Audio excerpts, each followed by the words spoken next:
You're watching the Western Athletic Conference on ESPN.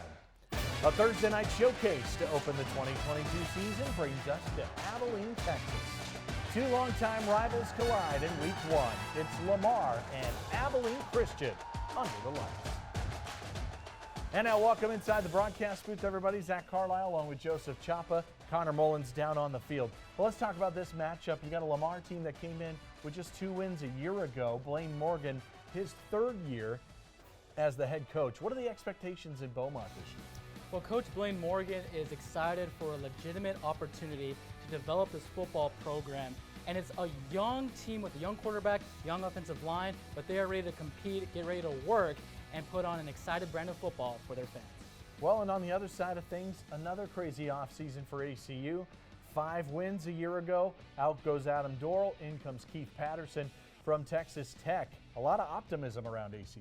A lot of optimism, and it starts at the helm with head coach Keith Patterson and his staff coming in with a lot of FBS experience, turning this program into as professional as possible, an air raid offense and an aggressive defense that prioritizes itself on interceptions and fumble recoveries. It's going to be an exciting brand of football here at Wildcat Stadium. Well, let's talk a little bit more about the crazy, tumultuous offseason for Lamar. For more on that, let's send it down to the 3rd member of our team, Connor Mullins. Prior to July, tonight's matchup would have counted as a conference game. However, Lamar made the strong push to head back to the Southland from the WAC for the 22-23 season. Lamar was supposed to head back to the Southland in the summer of 23, but they hired a new athletic director this summer and made the decision to head back early. So because of these realignments, tonight is now a non-conference matchup instead of a conference matchup. Zach and Joseph, back to you.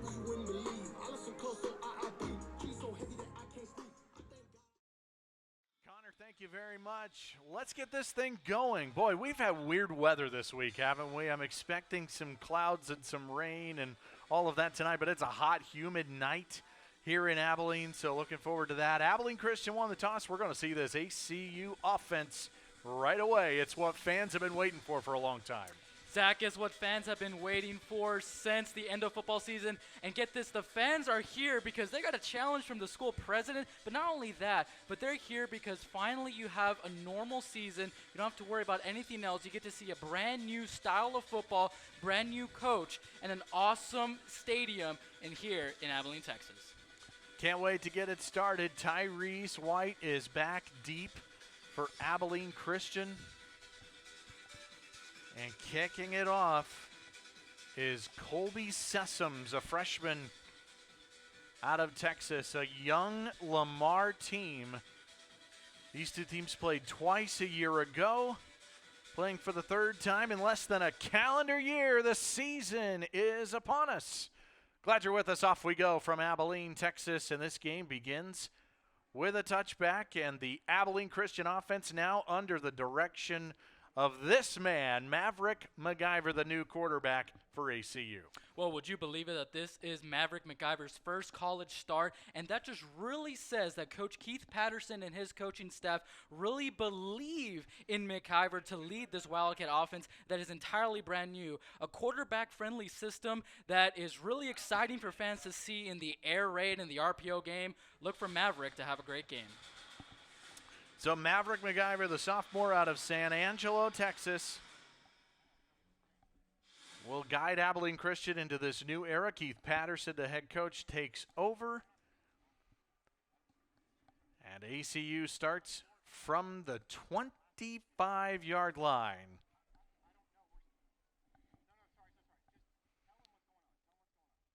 McIver in the gun, and it's a throw, batted down and nearly intercepted. A great play at the line of scrimmage. That thing was nearly picked off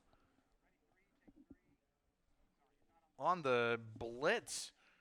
Was DeMarco Roberts, who's listed as a cornerback, a near interception to get things started here tonight. ACU goes quickly. It's an offense that we're told more of an air raid system. They want to take shots down the field, low snap, and McIver is going down the middle, incomplete. looking for the tight end Colt Cooper, and 2 early passes trying to go through the air is Abilene Christian. Zach, I think this money down, third down scenario is good for both the Wildcats and Lamar to see what Maverick is made of and see if Lamar can really put pressure on the Wildcats' heels on the defensive front. Blaine Morgan, the head coach, telling us they want to mix it up completely on defense and just throw different looks at this new look ACU offense. So much uncertainty tonight, and I think that's what I love about week 1 is you just don't know what you're going to get from everybody out on the field. Obvious passing situation on 3rd down and 10. MacGyver to throw to the outside, and a toe tap and a catch. Kobe Clark, 3rd all-time in ACU's career reception, picks up 13 on 3rd and 10. Zach, that's exactly how you attack man coverage, especially in the 3rd down, a.k.a. the money down. And right here, Maverick MacGyver does a great job at reading his hot route projection, which is Kobe Clark, one of the best receivers ACU has ever had for the 1st down. They love Clark in the slot this season. First run of the season, Anthony Smith. And he rumbles for 11 yards underneath an offensive line that they think is going to be pretty good here at ACU. Absolutely, Zach. And with offensive coordinator Stephen Lee, he believes that with that offensive line led by Reese Moore, transferring from the University of Texas at Austin, leading that offensive line, protecting guys like Maverick MacGyver and making room for creative runs. Who says offensives can't be creative for a guy like Anthony Smith to get some good yards? It's a deep running back room at ACU. Off the fake, MacGyver again up top. He is looking, another near pick off a deflection. Kendall Cattle on the intended target. Lamar's been busy in the secondary. And if you're Lamar's defense, you really just have on 1st down, MacGyver's pass falls incomplete. Coverages from Maverick MacGyver, his first college start. Here in an almost packed stadium, you're feeling the energy, you're feeling the vibes. Can you disrupt? Can you take away his hot and his gift routes? If so, I think MacGyver's going to have a hard time getting some 1st downs in this offense. That's really well played by Ramon Stevens, the sophomore corner. Number 3, going to get a lot of one-on-one matchups tonight in the passing game. From the 49, 2nd and 10.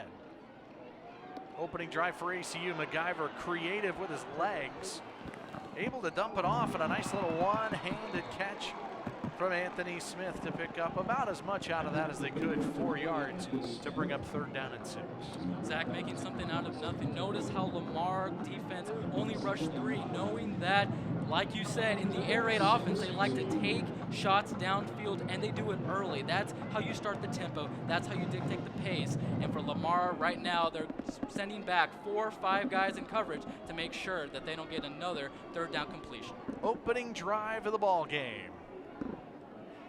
Less than 2 minutes in tonight. Another dump off on 3rd down. Anthony Smith got to make a man miss. He is close. He might have gotten the 1st down near the 40-yard line. Boy, that was unbelievable in space. It looks like they've got it. 1st down, ACU.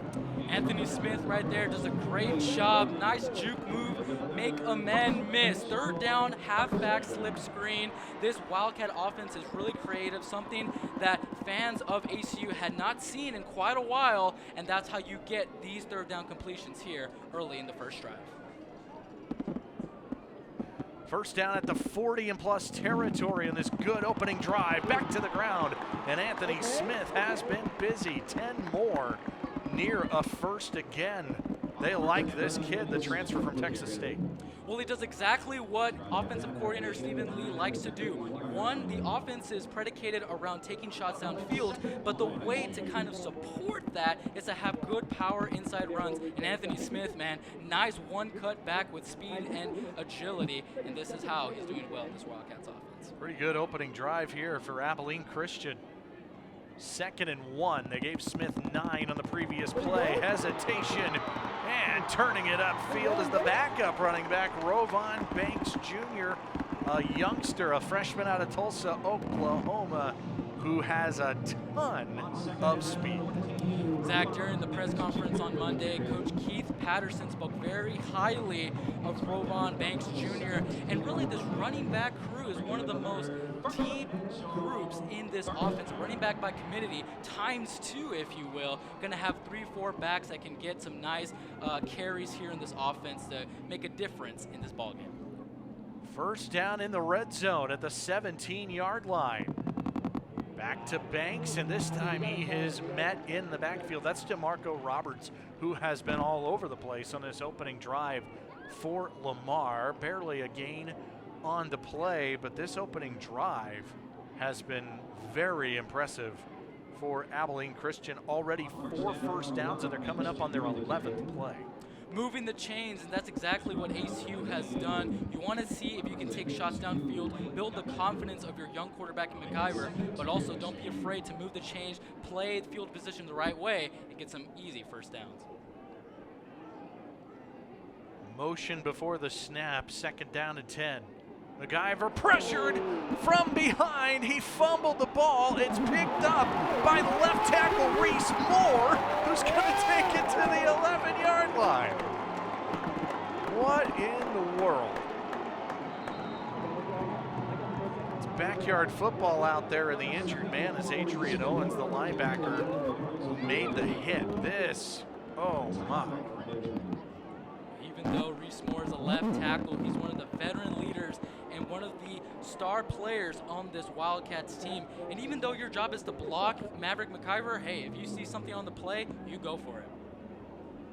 Injury on the field. It's the opening drive of the ball game. Take a timeout here in Abilene, Texas.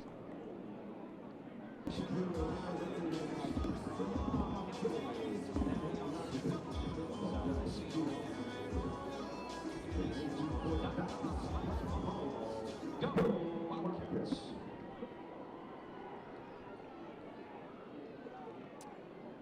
64 yards on this opening drive for Abilene Christian, and out of the injury timeout, they face a 3rd down and 4.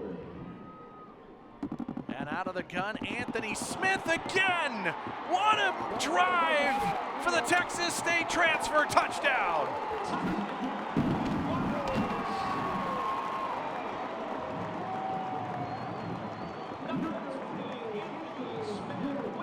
How good was this kid on that opening drive?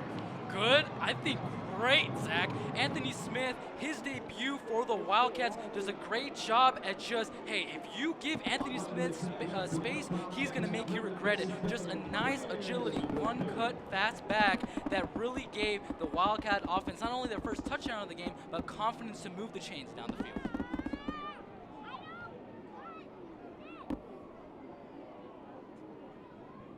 Extra point from Blair Zepeda. Abilene Christian covers 75 yards in 12 plays on the opening drive of the ball game. What a start for Abilene Christian. Less than 5 minutes in. Opening drive of a new era and a 7-0 lead.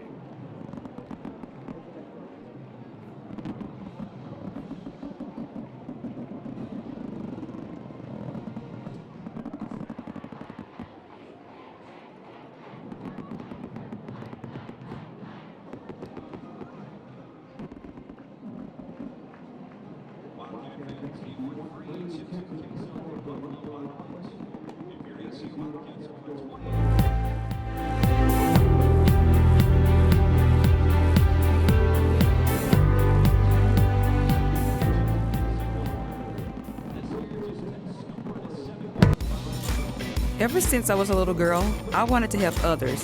That's why I became a nurse. But I didn't stop there. I worked to advance my education to provide better care for my patients and support them in every step of the way. Getting my doctorate from ACU showed me I can accomplish anything I put my mind to and inspired me to dream. Now I serve others as a nurse practitioner. Pursue your undergraduate or graduate degree online at Abilene Christian University.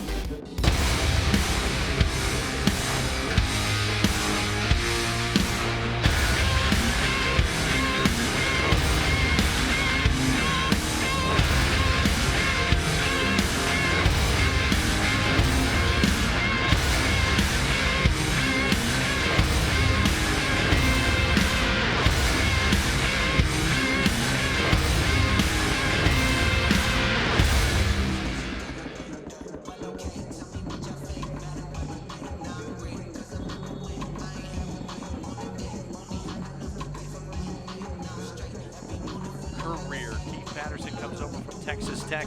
He's been in different spots around the country, and he's now the head man at Abilene Christian. And he's excited for it, Zach, and his approach to this season opener here at Wildcat Stadium is really simply, it's just another football game, and even though it's brand new for him, he's not really teaching and handling the defense, but he's handling the defense, offense, special teams, and an entire coaching staff. What Keith Patterson said in the press conference on Monday, he said, I want to go 5-0 at home. We'll see what happens on the road, but I want to go 5-0 at home to really put that Abilene Christian is on the map here at home in Abilene, Texas. Well, that drive could have gone completely the opposite way. The first two passes were incomplete, and they had an opening 3rd and 10, but Patterson and Maverick McIver in this ACU offense off to about as picture-perfect of a start as you can ask for. Lamar's going to get their hands on it for the first time. Blair Zepeda's going to kick it off, and he's going to kick it out of bounds. That's a penalty. And so this will be a kick out of bounds, and so they'll put the ball out at the 35-yard line after the kick out of bounds. So here come the Cardinals to work for the first time. Mike Chandler's their guy this year for these Cardinals. Expectations for him under center. Well, he's one of the quarterbacks that's really familiar with Coach Morgan's offense, an offense that's really creative out of the triple option. And Mike Chandler is really an ideal triple threat quarterback, dual threat that he can do it all, run, pass, even in the play action. You're going to see the triple option style, lots of different looks on the ground. They'll start with Kalen Griffin, the sophomore out of Tyler, Texas. A transfer out of Rice, ran for over 400 yards a year ago with the Rice Owls out of Conference USA. Again, this is going to be an offense that mixes it up. They thought maybe 5, 6 different running backs even tonight. They want to ground and pound and be physical at the line of scrimmage. 4 wide on 2nd down and 9. Chandler to throw it to the outside to Griffin to get him involved, and he is knocked out of bounds by the linebacker Darius Moore. So an early 3rd down coming up for the Cardinals. And Zach, now it's all about tempo. You're going to hear offensive coordinators in all of college football talk about a tempo offense, and what that really is ground and pound. Well, you start that early in the 1st down, see how the defense is playing. What is the box looking like? Are they in what type of 4-3 front that ACU is in right now? What are they looking like? And now here on 3rd down, let's see what Mike Chandler can do in his season debut. Man in motion to the outside goes Major Bowden. Chandler to throw it over the middle. It's caught on the run. Breaking free, Jalen Dumais. Big play, Cardinals. Touchdown.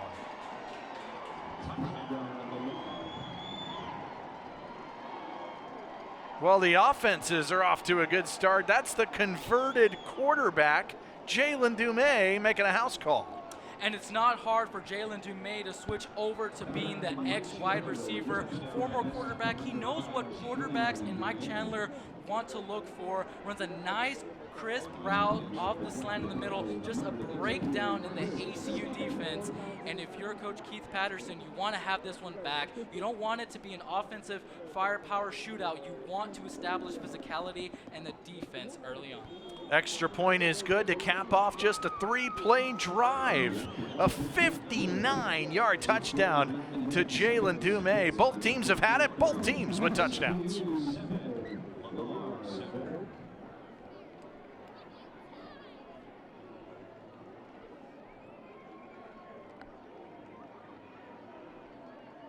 That's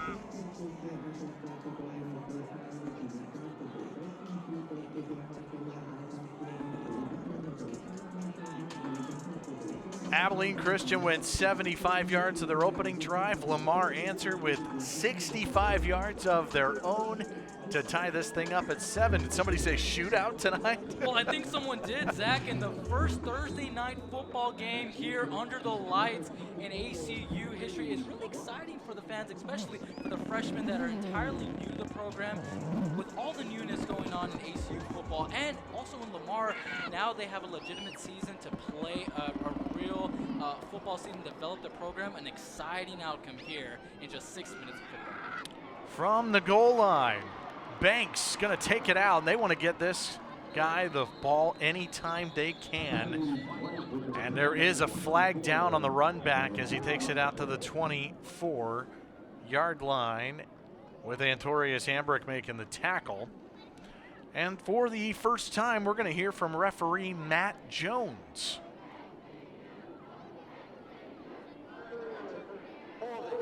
Number 14. Return team, 10-yard penalty from the end of the run. First down. So hold on the return, and Abilene Christian will start at the, looks like, 14-yard line. Long field to go, but this offense is fun to watch here so far.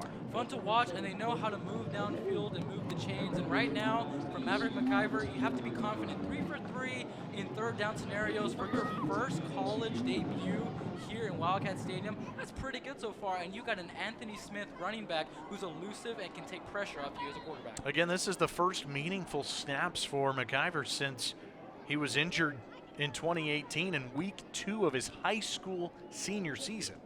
And so it's been a long time coming. We got a penalty before the snap, typically on the offense.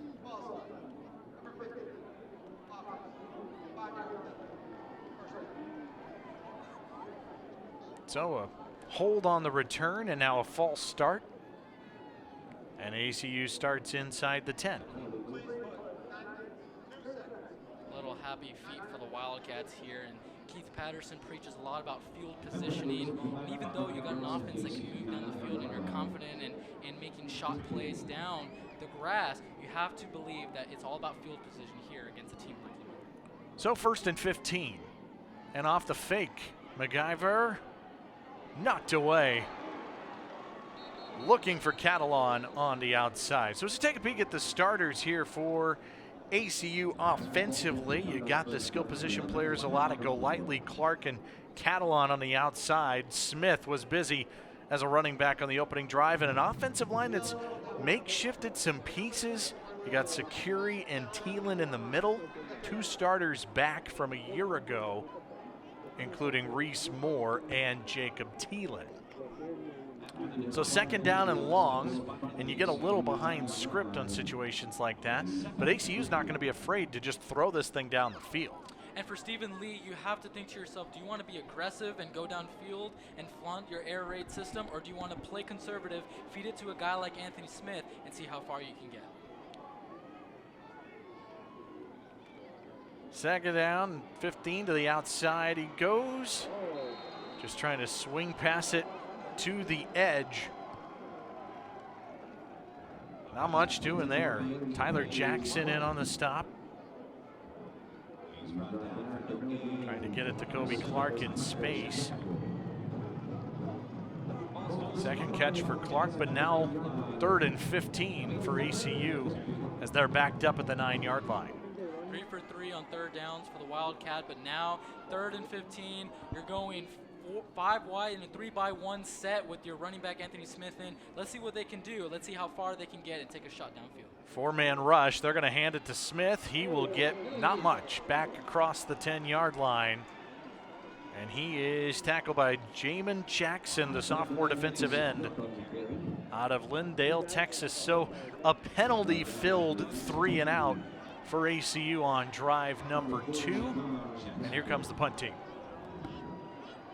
Really, Zach, for this first drive, it just came down to the youthfulness. It's the first game here in Wildcat Stadium, and you just have to believe they didn't really do anything wrong scripting-wise. They called the right plays, they had the right protection, run the right wide receiver releases. It just came down to discipline, came down to penalties, so this is why they're putting the football. Savon Ray back deep to return the punt. You figure the Cardinals get good field position out of this. Logan Burke with the kick. Back to the 40 goes Ray. Time to make something happen.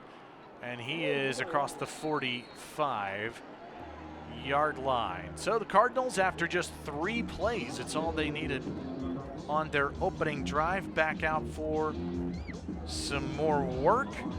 And here is the Lamar starting offense. You got Chandler there at quarterback. You saw Griffin on the opening drive.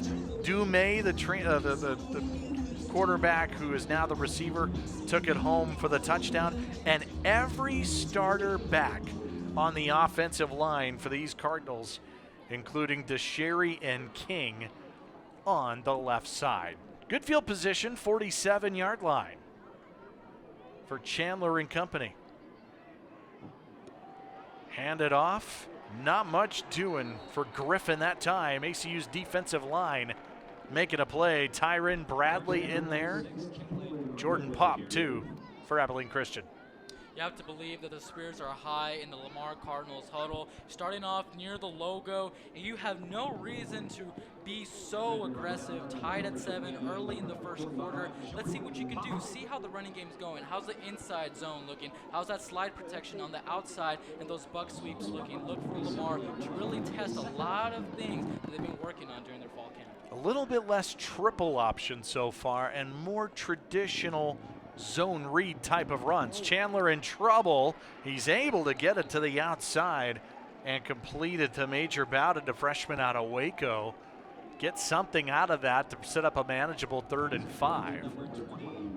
Good throw with a man right down his neck from Mike Chandler. Well, there in the 3x2 set, Mike Chandler knows that his protection is really going to be soft because that box of ACU is going to send 5 or 6. Knows he has to throw it quick. So what do you do as a quarterback in that situation? You immediately look to your check down, and it worked well for Chandler and his offense. 3rd down and 5, 3 receivers to the left on the bottom of your screen. 5-man on the rush, lobbing it to the sideline, incomplete. It looked like Dumais may have lost a little bit of his footing. And that is a potentially missed opportunity for the Cardinals to go 3 and out. And that's exactly what it is, 3 and out near midfield. Well, for wide receivers, you start off with your release, and if you're facing against press coverage, you really have to get that release sound and right in order to have that go route really work well for you. A right idea for Mike Chandler just didn't go the way he wanted because of the pressure that ACU secondary put on Jalen Dumais. Alfonso De Leon is the Lamar punter, junior transfer out of Hutchinson Community College. He stands inside his 40.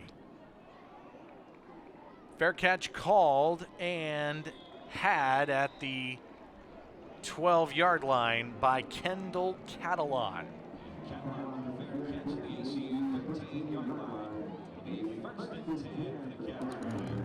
13-yard line here. Let's take a look at our impact players for this one here when Abilene Christian has the ball. Who are you taking a look at here, Joseph? Well, Zach, I'm really looking at Reese Moore and Tristan Golightly. You talk about Reese Moore in a young offensive line, knows how to lead this group. I mean, we saw him go for a fumble recovery and really make a play, an exciting one here at Wildcat Stadium. Then you talk about Tristan Golightly. What's really great about this Wildcat receiving core is you have 6'4", 6'5", 6'3" guys that you can just send downfield, and with a strong arm in Maverick McIver, you got a recipe for success in your big 3 right there. Drive starts at the 13-yard line for the big arm. McIver in this offense hands it off. It's Anthony Smith. He'll pick up about 3. Knocked down by Jack McCarthy. 2nd and 7 on the way.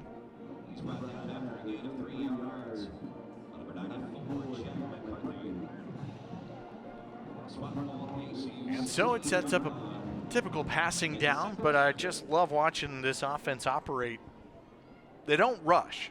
You know, they get up to the line without a huddle, but Stephen Lee and these coaches calling it from the sideline. Off the fake, McIver trying to make something happen. He'll just throw it away, nothing home. Looked like receivers were going the opposite way there. Brings up 3rd down. Well, Zach, it's an easy miscommunication right there. A brand new style of football. They don't rush. They like to take their time. going into the huddle and getting out of the huddle, and it's really brand new for the coaches, for the fans, and even us as broadcasters really seeing, hey, this is an air raid offense. They like to attack mismatches. They like to make it fun. They like to really play like the greatest show on turf, and let's see what they do here in a third down start. 3rd down and 7. ACU went 3 for 3 on 3rd down on their touchdown drive to start the game. Had a 3-and-out the previous possession. MacIver won the job less than a week, really, before opening day. They announced him this past weekend as the opening day starter. Kind of a big battle between him and Ethan Long. 3rd down for MacIver. Looks to the outside. It is caught.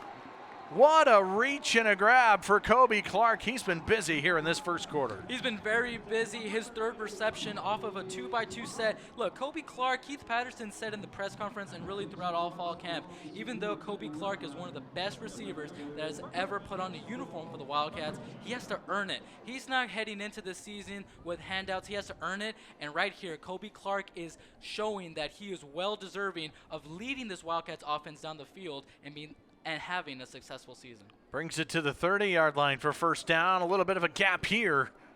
And that looked like it could have gone for a little bit more. Rovon Banks able to take it for 6. And he is knocked down by Adrian Owens. Kobe Clark, 3 catches already tonight. Came in with 205 in his Abilene Christian career. Ranks 3rd all-time in ACU history. 6-yard gain, 2nd and 4. MacIver, quick throw. Oh, and it fit in there. What a grab. Golightly breaks free, and he's out of bounds inside the 40. A near pick.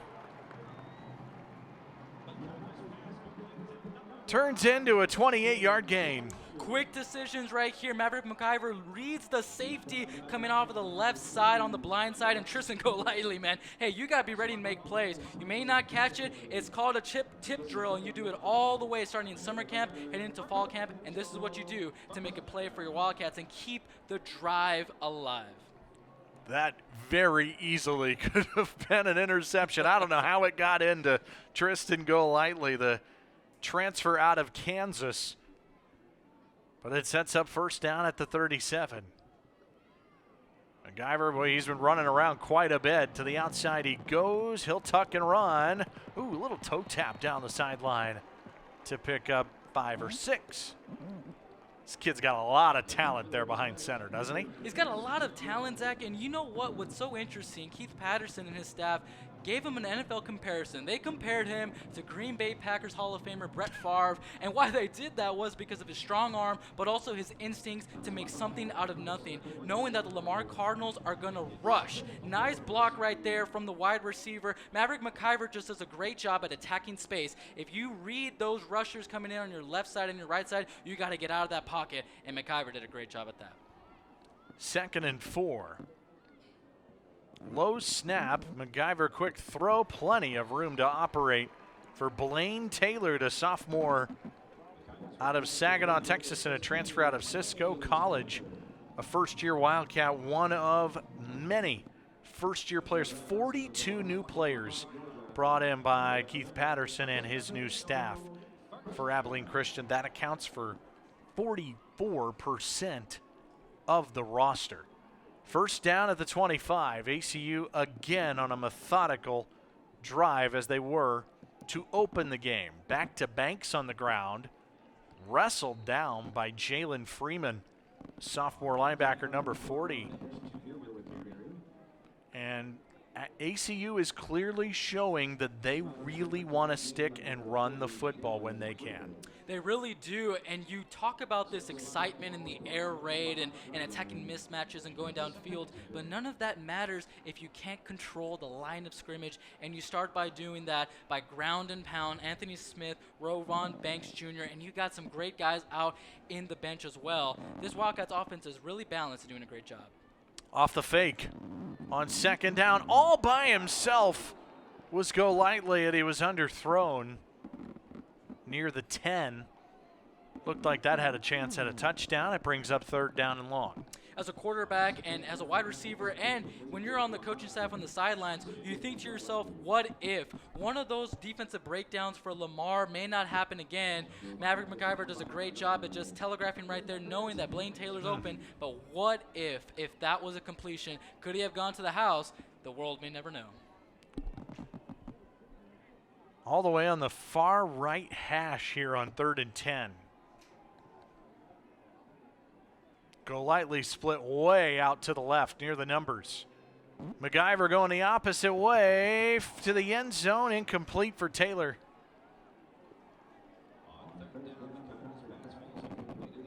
Tried to take a shot on 3rd down, and now they'll send in the kicker, Blair Zepeda.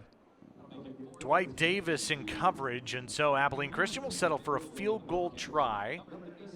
42-yard attempt coming up for Zepeda, who has been very steady throughout his ACU career. Redshirt sophomore at Richardson, Texas.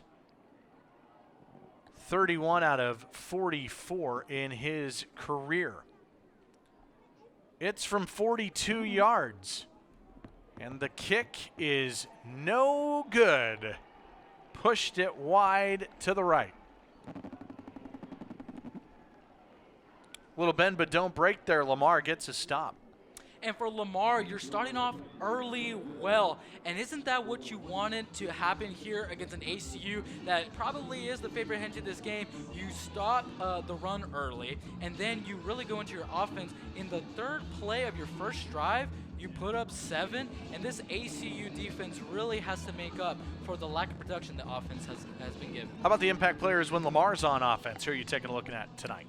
Well, Zach, I'm looking at the Wildcats secondary. Both Haskins and Mofet are some of the best tacklers and the fastest and longest athletes in the secondary. And for Lamar's offense, we talk about, hey, he already scored first. Jalen Dumais and Jacob Dakari really leading that young offensive line to protect a guy like Mike Chandler here in this offense. They start from the 25 after the missed 42-yard field goal. Chandler off the fake. Time to throw, time to go deep. Down the field in stride. Breaking free, Savon Ray. Big play, Cardinals again, 75 yards.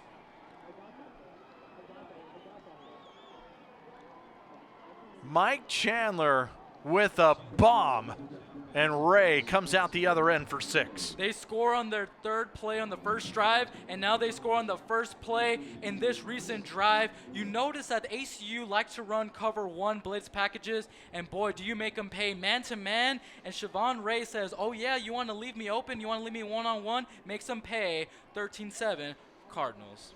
Chris Escada for the extra point. It is good. Lamar's scoring drives have totaled 4 plays. That is, that's as perfect of a throw as you could ask for. Mike Chandler put it right on the money, and boy, can Savon Ray fly. He can fly so high, and again, really attacking the man-to-man coverage. When you have a guy like Ray, who granted 5'11", but he's a speedster, really locking into that wide receiver release against the cover 1. Here we go, Mike Chandler off the bootleg, noticing that Savon Ray wide open, one-on-one, boom, and make him pay right on the money. Really putting pressure on the Wildcats. Hey man, it's your season opener, first time on a Thursday night at home. What are you doing? You got to play some zone defense on this wide receiver core from the Cardinals. That is, it's a team that prides itself in run.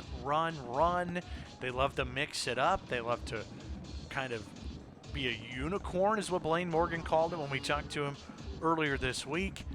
But right there, straight drop off the fake.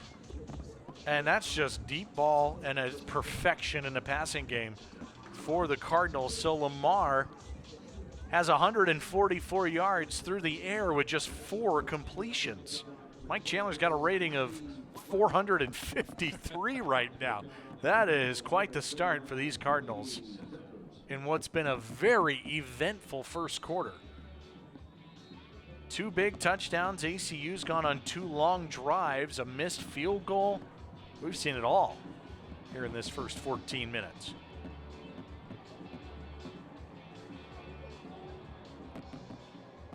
Sessoms will kick it off again.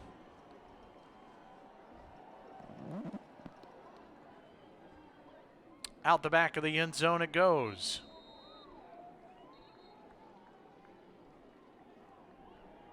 What's impressed you the most so far here in this first quarter?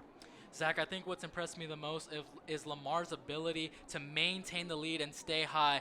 The most difficult thing is not about getting up there, it's about staying up there. And you talk about third play in your first drive, you score. All right, 7-7, ACU penalties, mishaps, incompletions from Maverick McIver, and they capitalize on those opportunities. Who would have expected this type of outcome here in Lamar versus ACU? I'll tell you what, these two teams played a year ago. They played twice a year ago. ACU won the first one 56-0, but then Lamar came back just a few weeks later to ACU and hung in there, only falling 24-17. Quick throw to the outside. Breaking tackles, Kendall Catalan. A speedster in space at just 5'10", a senior out of Mansfield, Texas. Get this man the football. That was impressive.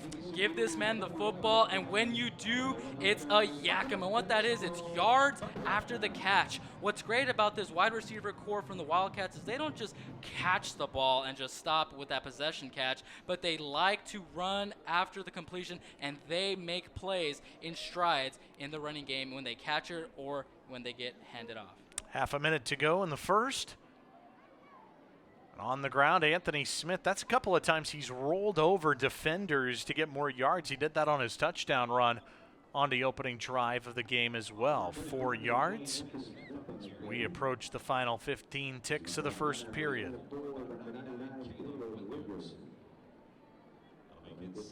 And will this be the final play of the quarter? It appears it will. We've reached the end of the first quarter. It's Lamar 14, Abilene Christian 7. WAC football on ESPN continues after these messages.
Start of the second quarter on the campus of Abilene Christian University. Lamar leads at 14-7 as we begin the second quarter of play for WAC football on ESPN. Maverick McIver wants to take a shot down the field. It is a jump ball and incomplete, intended for Tristan Golightly. Let's talk more about the ACU quarterback and send it down to Connor Mullins.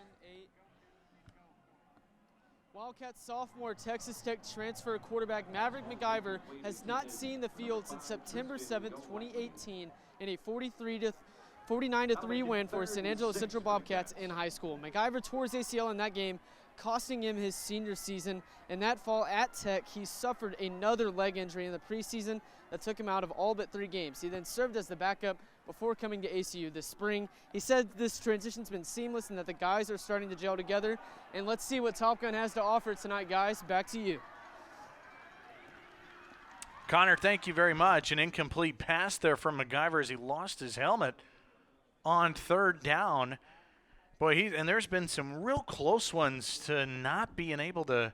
I mean, they've almost been interceptions a few times here. Look at that hit. Ooh, at the end of it for the sophomore quarterback. A rough one, to say the least. You really don't want your quarterback, especially your young and new quarterback, to take those type of hits. But going off of what you were saying, Zach, about those throwing into double coverages and almost interceptions, it might be a good or bad thing because you talk about his confidence, but you also have to think about the discipline in his decision making. ACU's going to punt, but first,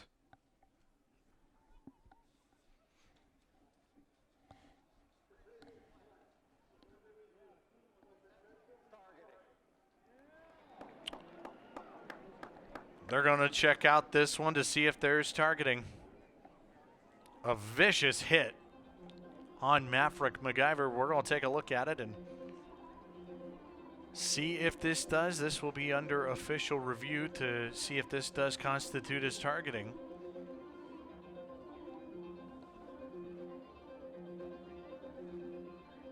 Prior to this punt, they're going to take a look at it right here. Just a normal snap. MacGyver scrambling to the left. Ball is already released as the tackle, as the hit is being made. A really close one, those 50-50 type of calls that the referees have to look at in detail to see if it's a target or not. It looked like it was Blake Gotcher, the sophomore linebacker out of Little Elm, Texas, who was the one who made the hit. And so the question will be, do the guys upstairs constitute this as targeting? There was no flag thrown on the play. So we'll keep that in mind, and we'll take another look at it from this angle. No flag on the play. MacGyver. Not a great peek at it that time.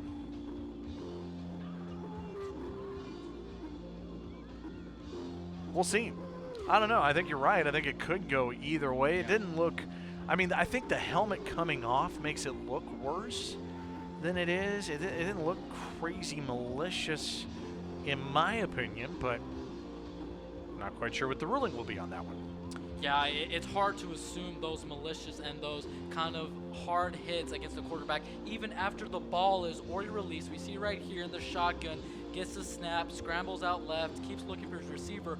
Ball is out of his hand off of the release, and just a really hard hit that makes the helmet fall. And like you said, that's what really is the big selling point as to why, if it is a target on Maverick MacGyver or not, one of those 50-50 calls that the referees really have to make and look at deeply in detail in the replay. So I guess it comes down to leading with the crown of your helmet, because that can be a problem. And again, it's something they're trying to avoid.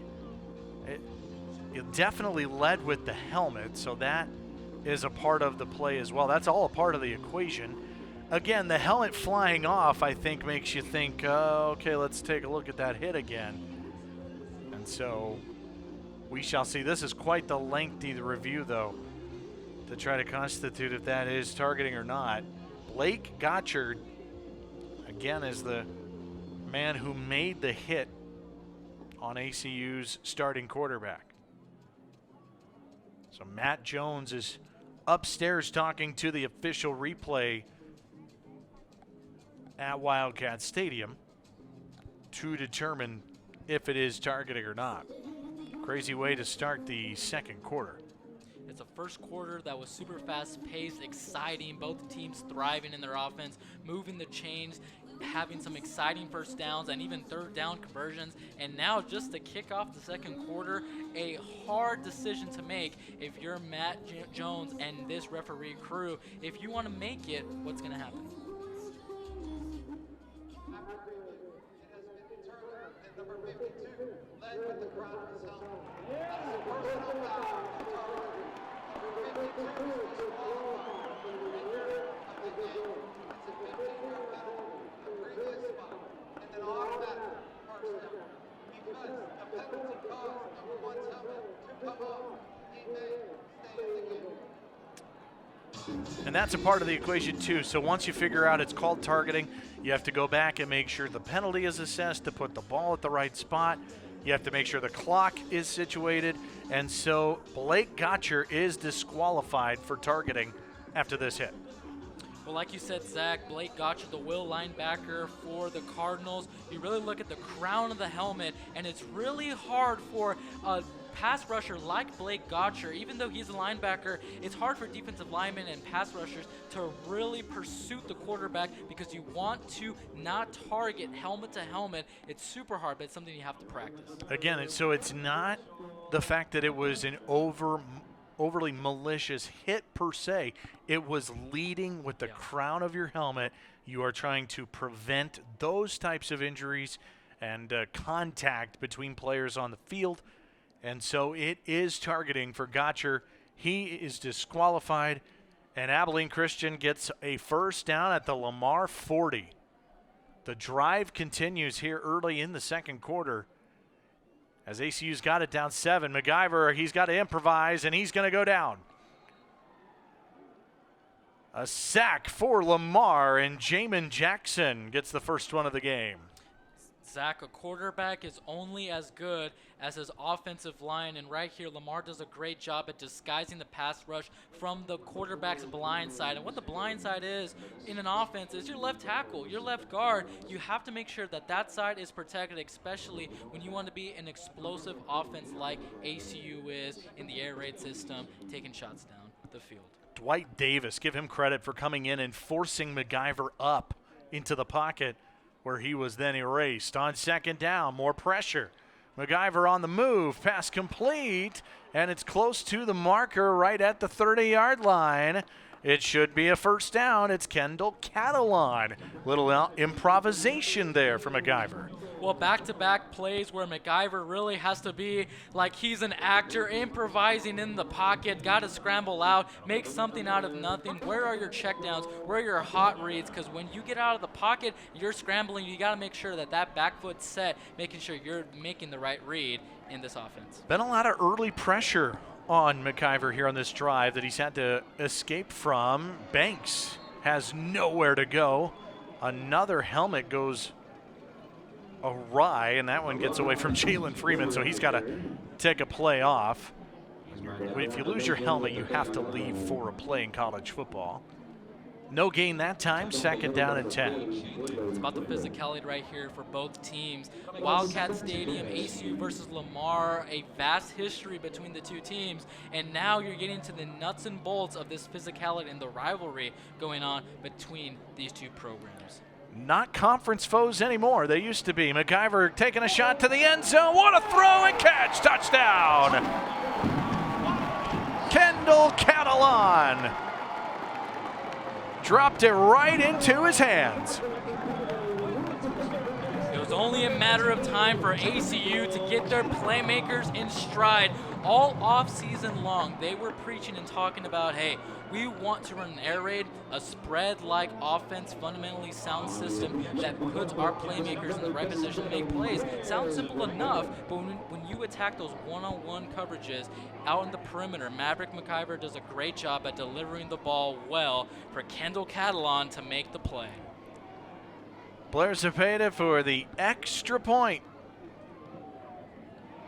8 plays, 75 yards, a 30-yard beauty to tie the game. Point attempt is good. Your score with 12 minutes and 49 seconds left in the second quarter. ACU 14, Lamar 14. How about this perfection of a throw from Maverick MacGyver for the touchdown? This is what you want to see from your new, shining, young quarterback.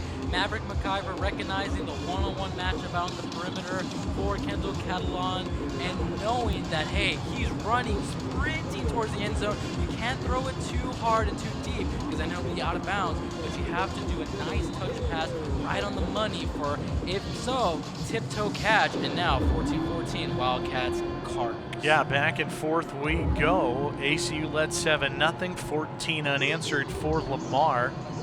And now ACU answers with a touchdown pass of their own, the first in the collegiate career of Maverick MacGyver. This is another kickoff that is a little weird. That ball is loose. Where was it touched? Where was that touched? It's now in the end zone. I don't know if something's going on here. Is that a touchback? They're calling that a touchback. Oh, now, and there is fighting going on here too. This has been a couple of hands to helmets. A couple of helmets have flown as well. That was weird. If that would have touched the returner, Major Bowden, then that ball would have gone in the end zone. Calling that a touchback. That is the ruling on the field. That was awfully close to touching Major Bowden, but once it goes in the end zone on a kickoff, it is the touchback, and here come the Cardinals. But that was weird. Let's take a look. Yeah, absolutely. Like you said, the rules are the rules. It's a touchback. For here in this game, it's really just back and forth, but you have odd and weird possessions like that one right there. And you see right here the physicality between both teams. That doesn't start just here tonight. That starts with the history that both programs have, starting and dating back all the way to the Southland Conference. Both were charter members of the Southland way back in the 60s. There is a handoff. Kind of a flip forward is really more of what that was. Trying to get that into the Cardinals. That just kind of a weird little shovel in front for a loss of 3 on the play. So 2nd and 13. So the kick was nearly a safety. Backwards for 3 yards. And now 2nd and forever for Chandler. We'll see how much ACU tries to blitz. They will send 4. Chandler on the move. He is so good at this with his legs. That is one of the major compliments we got from head coach Blaine Morgan when he was talking about his quarterback. A simple yet effective dual threat quarterback, and we're seeing it already. Mike Chandler thriving in this offense that is created by Blaine Morgan, and here's how he's getting yardage. We got a flag down, a couple of them on the play. Personal foul, illegal blindside block, number 7, offense, half the goal, So that's the receiver, Savon Ray, who had the big touchdown earlier. Called for an illegal blindside block. Going to see him at the top of your screen. Yeah, comes in there. Right there, just comes right back down. And again, physical yet unnecessary block. Look, you have to know that you can believe that your quarterback can do something on his own, make something out of nothing with his legs, because he's a dual threat quarterback. Just not smart decision right there. And you can't face your own line of scrimmage when you come backwards like that to make the block on Darius Moore. So now it's 2nd and 23 for these Cardinals. They'll hand it off and just try to get something with Major Bowden. We've seen a lot of him on the offense and on special teams. And now 2nd and 23 turns into 3rd and 19 now for Lamar. This isn't an offense that's necessarily built for 3rd and big chunks when it's this offense that they're trying to run. It's not, but as a play caller for Lamar, you have to have those 3rd and 20, those 3rd and 25 plays in the deep ends of your play sheet. Let's see what they have here. A creative mind like Blaine Morgan. Let's see what he can do against the Wildcats here in this drive. See what the play call is on 3rd and 19. Pressure's coming. Chandler in trouble. Trying to get away again, and he'll throw it to the sideline, but he had a lot of pressure, including Ethan Tate, the linebacker. And that drive went nowhere from the beginning, a 3-and-out for the Cardinals. ACU really sent the pressure right here. Mike Chandler does a great job of just reading the pass rushers, getting the ball out, and going back on defense for Lamar Cardinals.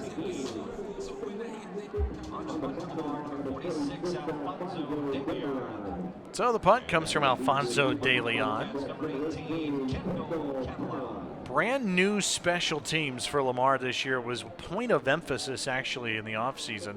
They wanted to go get it and shore up what was not a good third side of the ball last year.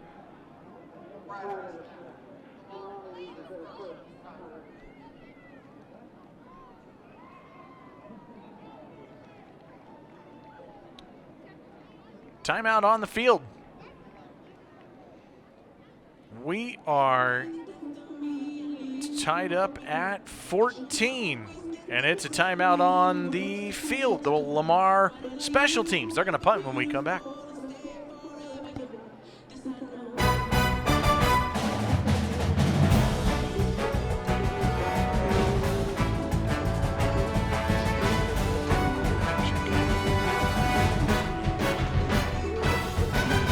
Because I don't know what that's called.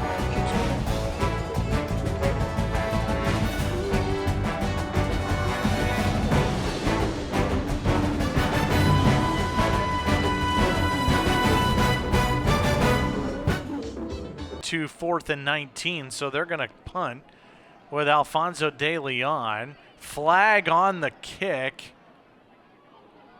It's a fair catch, and ACU's got it at the 39-yard line. So as it stands, it's a 42-yard punt. But let's wait and see what the flag is. It was right at the line of scrimmage.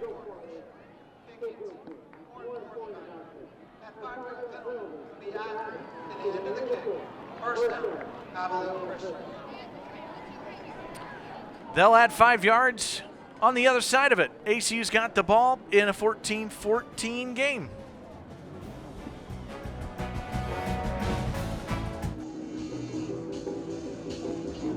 Surely they could not have imagined how much their vision would grow. Today, Abilene Christian is recognized in national benchmarks for student success outcomes, research productivity, and athletic accomplishments. As we embark on next steps, we are uniquely poised to become one of the nation's premier Christian universities. We invite you to join us. We will climb higher together. For years, I trained to be the best linebacker on the field. That drive made me a top performer at the NFL Combine, and I played 5 seasons in the NFL. Now I'm working toward another dream, building my own business, training athletes to help improve their performance. I want to be the best businessman I can, so I'm getting my MBA at ACU. Get your degree online at acu.edu.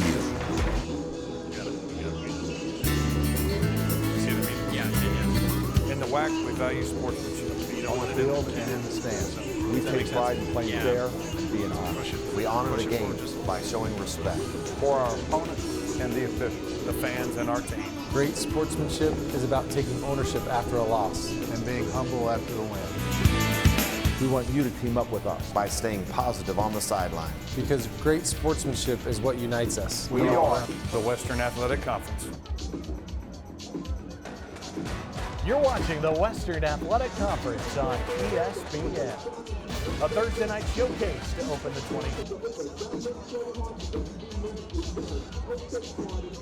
20. Welcome inside the broadcast booth, everybody. Zach Carlisle and Joseph Chapa. Well, I tell you what, we got this 14-14 game. It's been high flying and really fun to watch so far. High flying, really fun to watch, and that's what both programs really wanted this game to be. Now, granted, there's been a lot of odd and weird but physical possessions here in this ball game. You talk about some lack of discipline on both ends, but here 14-14 early in the second quarter. Let's see what both teams can still continue to do. Just 5 minutes into the period, and ACU slings it out to Davion Johnson. It's his first catch of the ball game, a junior out of Ohio who is in his 3rd year with the program. There are a few holdovers from the Adam Dorrell era here in this first year with Keith Patterson, and a couple of them at that receiver spot with Johnson and Kobe Clark. 2nd down and 7 for ACU after getting really good field position, after getting a 3 and out defensively. On the ground, Anthony Smith. He has been electric so far. He has a touchdown in the ball game. Picks up a 1st down to the Lamar 45-yard line. DeMarco Roberts pushes him out of bounds. Anthony Smith has done a great job all game at just making that extra play. Looks like right here he needs to go down, push tackle right there, able to break it off of the stiff arm near the chest of his defender. Anthony Smith, man, a great debut for the Wildcats here in this season opener. ACU trying to take advantage of great field position. They trailed it 14-7, now have a tie game. MacGyver, quick throw to the outside for Tristan Golightly. his second catch of the game. First one went for 27 yards down the sideline. ACU goes quickly after a 7-yard pickup. We haven't seen a lot of tempo. They will line up quickly, but then get the play call from the sideline and assess and figure out what they want to do. Second down and 3. McIver, big arm, middle of the field, and it's knocked down. What a great play by Tyler Jackson, the linebacker, down the middle. Tyler Jackson, one of the leaders for the Lamar Cardinals, and why? Because he's one of the Mike linebackers. And when you're put in the position to be a middle linebacker here in this type of defense, drop back, read the middle of the third, the middle of the field, and see and block and try and intercept those crossing routes from ACU. One of those what-if moments, man. If they would have gotten that interception, what type of momentum change would this have caused? That would have been a pretty insane interception with one hand, as ACU faces third down and short. Wildcats today are 4 for 7 on third down. They'll hand it off. Anthony Smith not going to get there. First man there was Chidira Yume. Making the play. It's fourth down, and a decision is upcoming for ACU, and it looks like they're going to punt.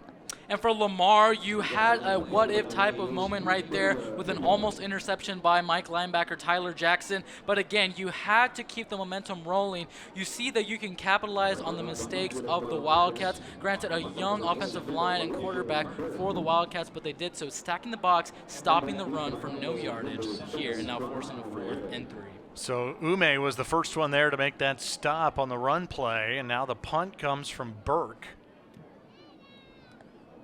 Doesn't have a lot of room to work with, and he'll send it very deep into the end zone for a touchback. Now there's another flag that comes out. Penalty at the 34-yard line, but that was just thrown. A very late flag.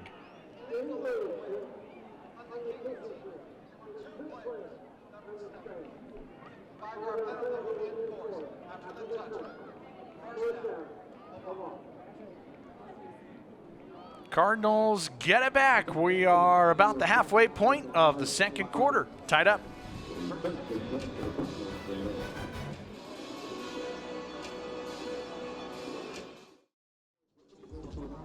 Well, okay, change of the schedule here. It was an illegal participation penalty on Lamar.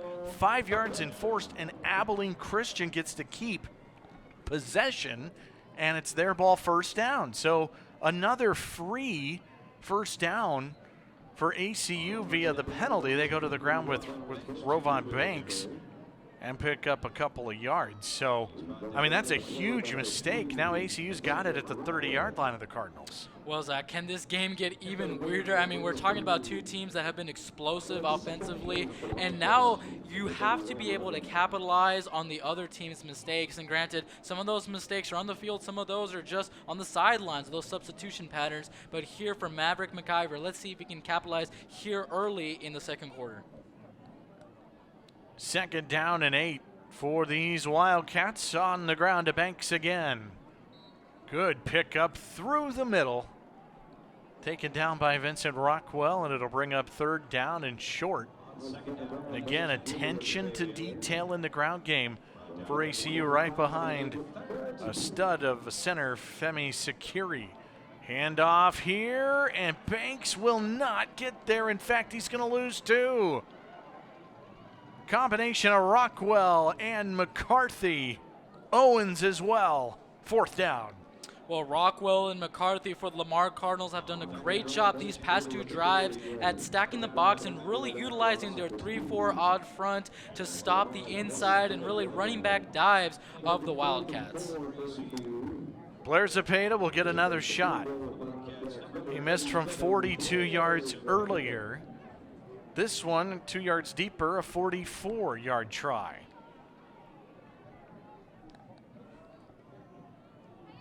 Trying to break the tie. It's a good snap and a good hold. The kick is no good. Missed it wide to the right. Zepeda is 0 for 2 tonight, and we're still tied. Really odd performance right here from Blair Zepeda, one of the team captains for the Wildcats. But not only that, he's one of the sound veteran leaders in the program. Really odd start and performance for him. You really got to think that's 6 almost potential points for the Wildcats, and they could have been up here in the middle of the second quarter. A little more than 6 minutes to go until halftime. ACU outgaining Lamar, over 200 yards of offense. Lamar's at almost 150 for the ball game. So Lamar has not been able to necessarily sustain a long drive, but they've hit a couple of big ones for touchdowns, and that's been their offense so far here tonight.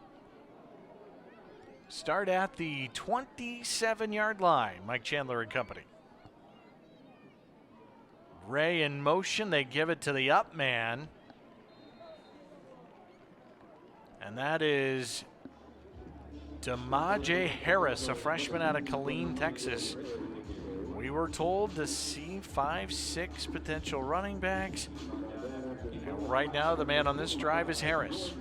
Running back by committee to the extreme, and really for Lamar, you really just have to utilize the depth in the backfield, really just have a diverse running back getting the snaps here in this ball game. And they said that we're just going to give it to the hot hand. Whoever is running it well is going to keep it. Flag prior to this play. A lot of laundry here in the second quarter.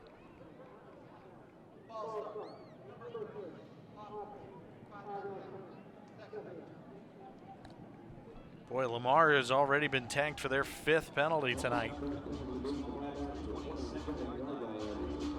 2nd and 5 goes right back to 2nd and 10.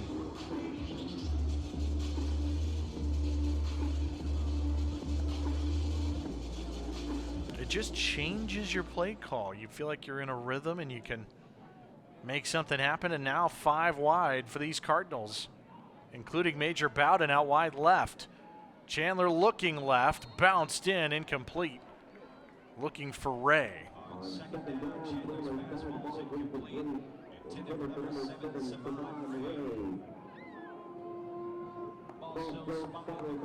So 3rd down and long now for the Cardinals, and Lamar tonight just 1 for 3 on 3rd down. This feels like a big play. Another obvious pass, try a potential pass here down the field, and for ACU, you have to be able to be disciplined. You don't want to put pressure on defensive backs. You want to have at least 3 out there to really defend the quarterback of the quarter field of the grass. 4 on the rush for ACU. Chandler rolling, and then he just runs out of bounds. Looking for something and then just ran out of real estate. It's a loss of 4. And another lightning quick 3 and out. But Mike Chandler's got to know where he's at on the field. He has to know where he's at, and it starts with instincts, knowing that no one is open. He doesn't have a lot of protection from his right side. Really, you can't really make a play right there with your legs as a dual threat quarterback as Mike Chandler is. Just got to take it out of bounds and get your punting team out on the field. Offenses have stalled out a little bit after a pretty lightning quick start.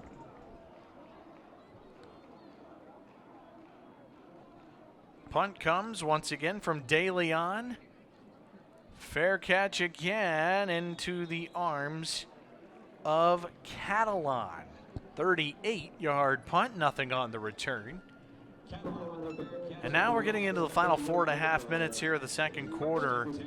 A chance to try to get some points on the board before halftime for one of these two teams. Now ACU really can unleash their 4-minute offense, and what that really looks like is similar to their first drive of the ball game. You move the chains, you move downfield with patience. You don't want to hurry up. You got a lot of time. You don't want to give the ball back to Lamar because you know with the spark and energy that they have, they can score in 2 or 3 plays in just one drive. Look for the Wildcats to really take their time, establish the run, and see if they can get some play action going.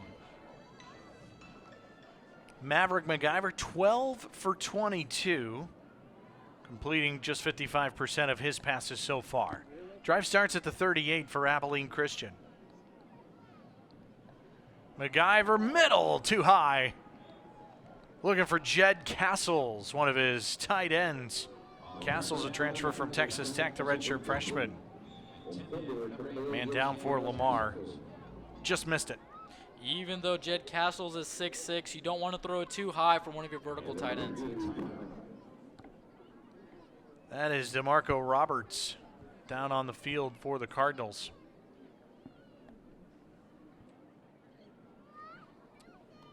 They will look at their starting cornerback, sophomore out of Aledo. Well, a lot of new, right? I think that's kind of the the tendency for both of these teams. We talked about just, a first-year head coach for ACU, a third-year head coach on the other side, and Blaine Morgan for Lamar.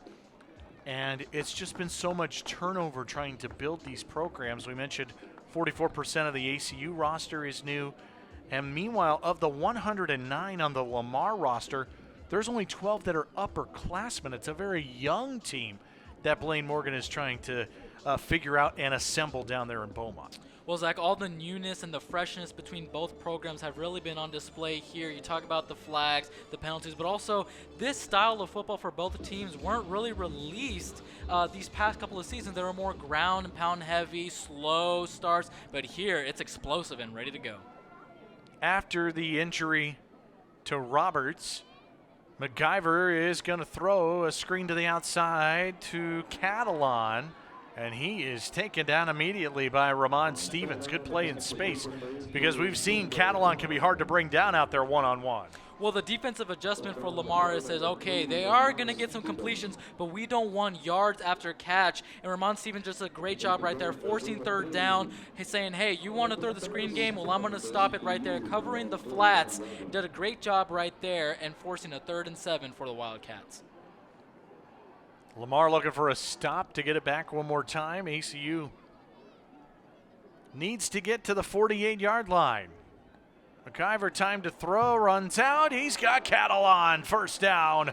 A strong throw, getting hit was Maverick McIver. Finds his man into Lamar territory for the first.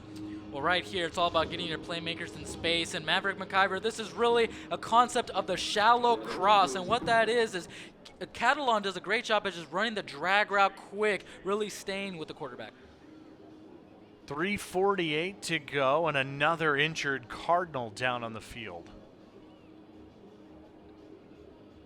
It's going to be interesting tonight. Humidity, cramping, it's warm out there. A lot of rain this week. The humidity just we don't deal with a lot. And so Jalen Freeman, the one they're tending to on the field.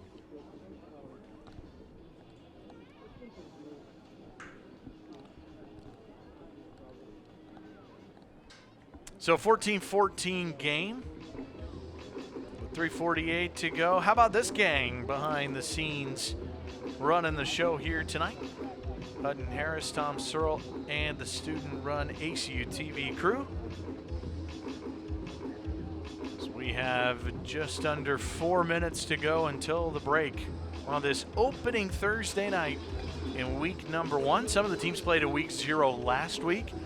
But for the majority, week 1 of the FCS season, Abilene Christian out of the WAC, Lamar out of the now Southland once again. Yep. They were there 2 years ago, joined the WAC last year, back to the Southland Conference this season. First down to the 47-yard line. McIver wants a shot down the sideline and incomplete, looking for Tristan Golightly. Second down coming up. This team is not afraid to take shots down the field. Not afraid to take shots downfield, but that also comes with the potential consequence of being too slow with the football. As a quarterback, especially as a young quarterback with Maverick McIver, you have to be able to read quick. If you're a hot read downfield with that go route with that Tristan Golightly ran, if it's not there, you got to throw it to your check down. You got to throw it to your second progression read. DeMarco Roberts, with him being out, they have Aaron King, the backup, a freshman out of Garland, Texas, down there, number 23, one-on-one. They're going right back to him again. It's a catch, and tiptoeing the sideline is Golightly, and he is close to the marker. Well, I wasn't sure if he was out of bounds or not, but he stayed in. and they're going to move the chains. That's a first down for ACU. Just enough for Tristan Golightly to make a play. One of the things that Stephen Lee has done a great job at implementing in this offense is the quick game, quick outs, quick flats here to rack up some yardage. That was close, but it did look like he stayed in bounds. Well done by Golightly. The Kansas transfer only had 2 catches in 2 years for the Jayhawks. Out of the Big 12 Conference, decides to come to Abilene Christian. Another whistle.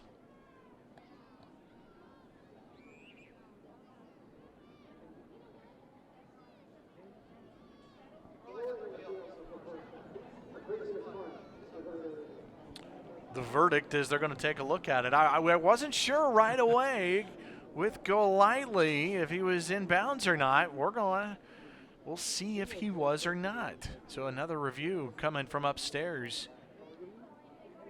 See if we can get a couple of looks.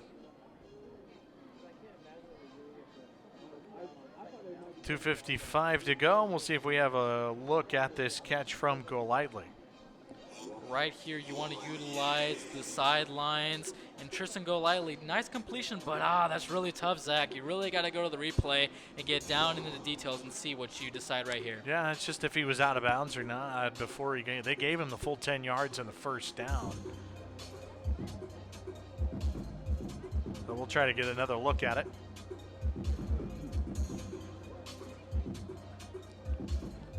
Is he out of bounds? Not yet, not yet, not yet.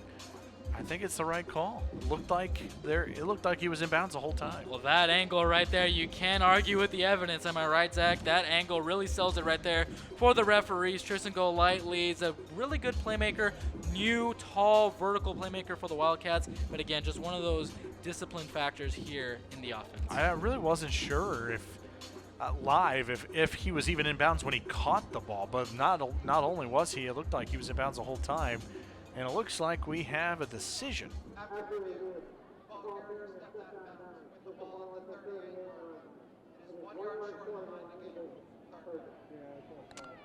So it looks like he didn't quite get all 10 yards. He did go out of bounds just shy of the first down marker.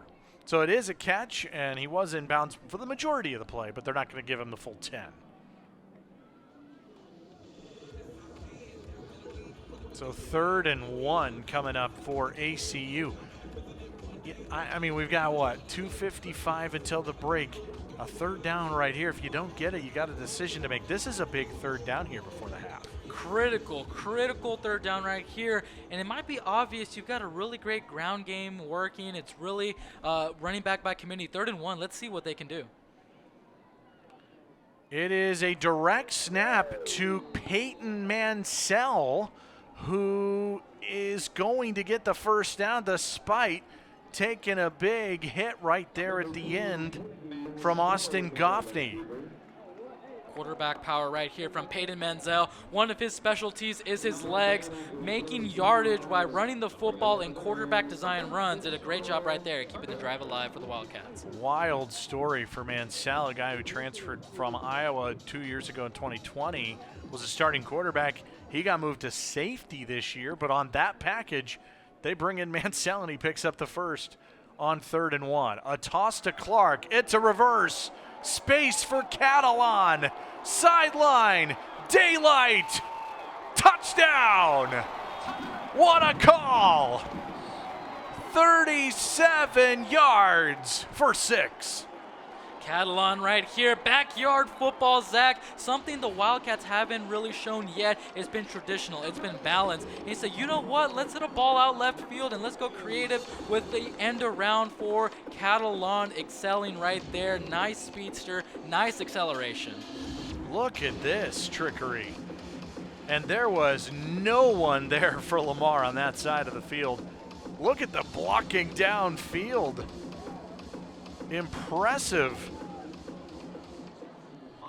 from Rafidi Jirmai, a junior out of Frisco, Texas, number 75, blocking all the way into the end zone. Blair Zepeda for the extra point. 7 plays, 62-yard drive, and 2:44 What a call by Stephen Lee, the offensive coordinator.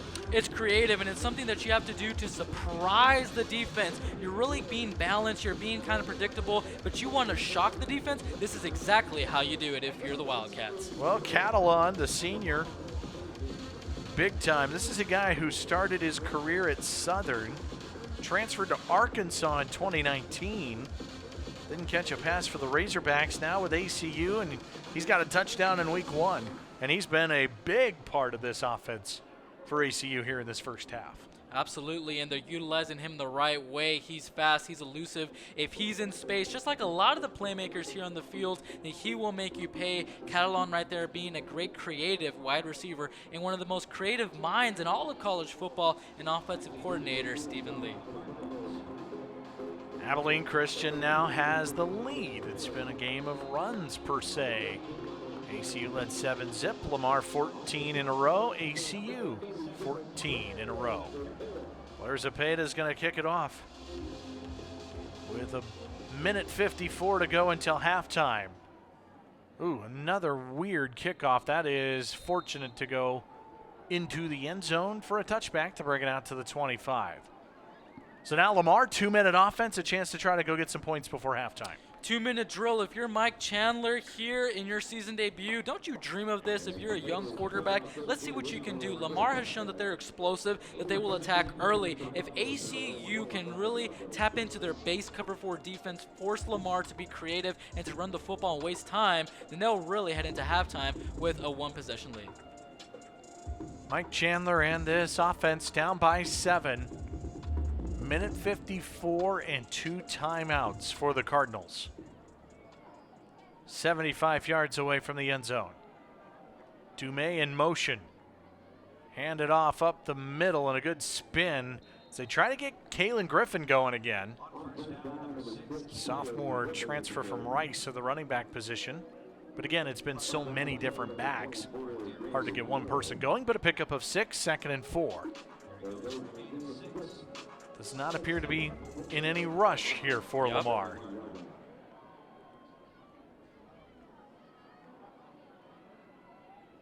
They'll hand it off again. Back to Griffin. He's going to get 1. Try to push the pile. Gain of maybe 2. Those balls, is it loose? Well, wait a second now. Actually, it appears that they're going to say his forward progress was stopped.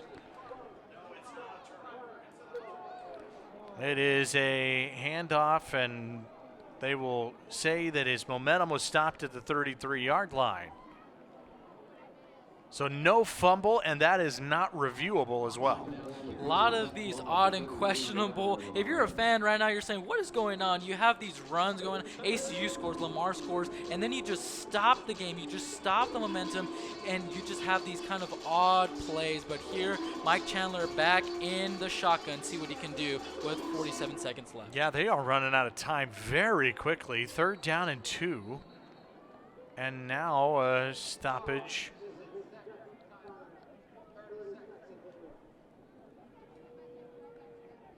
So it looks like a timeout called. Are you surprised with the amount of time Lamar ran off the clock here with just handing it off these last 2 plays? You know, not really, Zach. I think it just goes to their confidence factor in their offense, knowing that, hey, we don't really have to rush. We're in this game with the Wildcats. Look, we go into the second half, and we can stay with them. We can ride the momentum, and really, you don't have to rush things. Last thing you want if you're the Lamar Cardinals and Coach Blaine Morgan is a turnover, and so they're playing some safe and smart football here with 44 seconds left. And so they are probably content to go into halftime, except Lamar is the one who called the timeout. It's just very confusing clock management here before the half. ACU is going to try to substitute. And ACU may have to call a timeout. That was messy. Hard to tell there, but Abilene Christian had guys running on and off the field here prior to that play. And so ACU is going to call their first timeout of the half.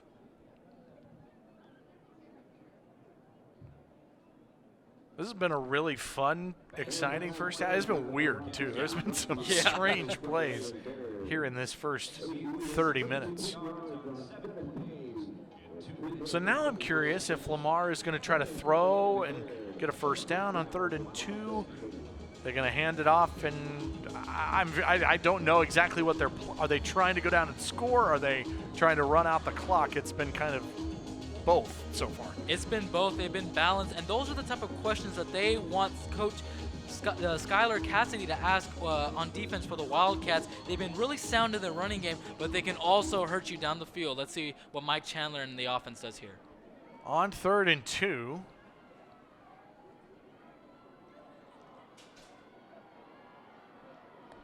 It is going to be a handoff and nothing doing.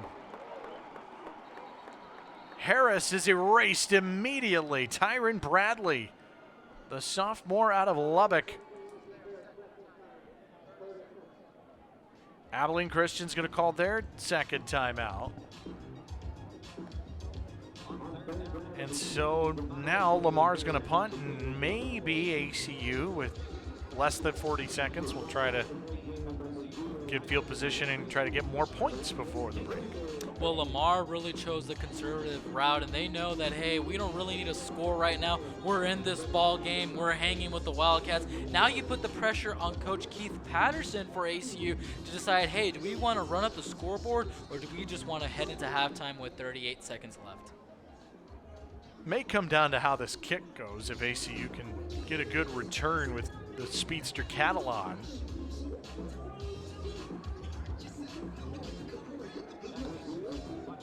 There is the head man, Keith Patterson. Spent the last handful of seasons at Texas Tech as the defensive coordinator.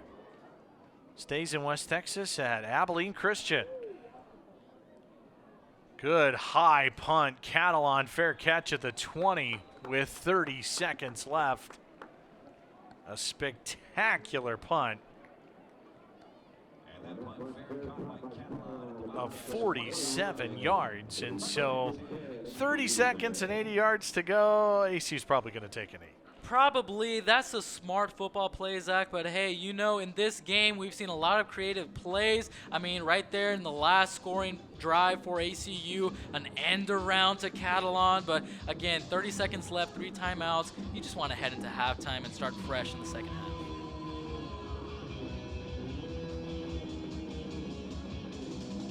And that's what they're going to do. They are going to take a knee. Maverick McIver puts the knee on the turf. ACU outscores Lamar 14-0 in the second quarter. And they're going to take the lead into halftime. And they shouldn't have to snap the ball again. Although it looks like they want to. Clock's going to run out, it appears. It will indeed take us into the break. ACU leads at 21-14 over Lamar. It's halftime on ESPN, and it's coming up after these messages.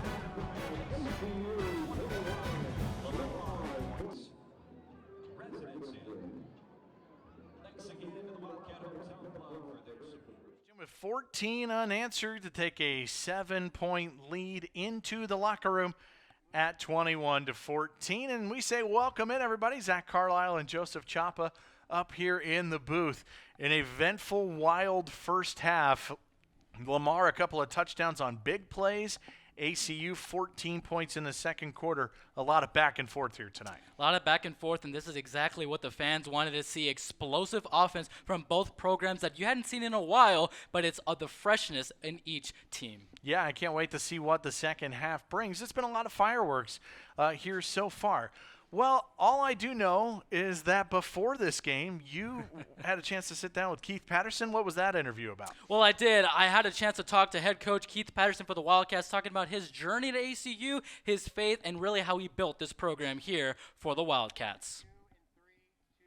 Welcome, Keith Patterson, the new head football coach of the Abilene Christian Wildcats. Is there a difference in sitting in that position for the first time and realizing I'm in charge of all of this?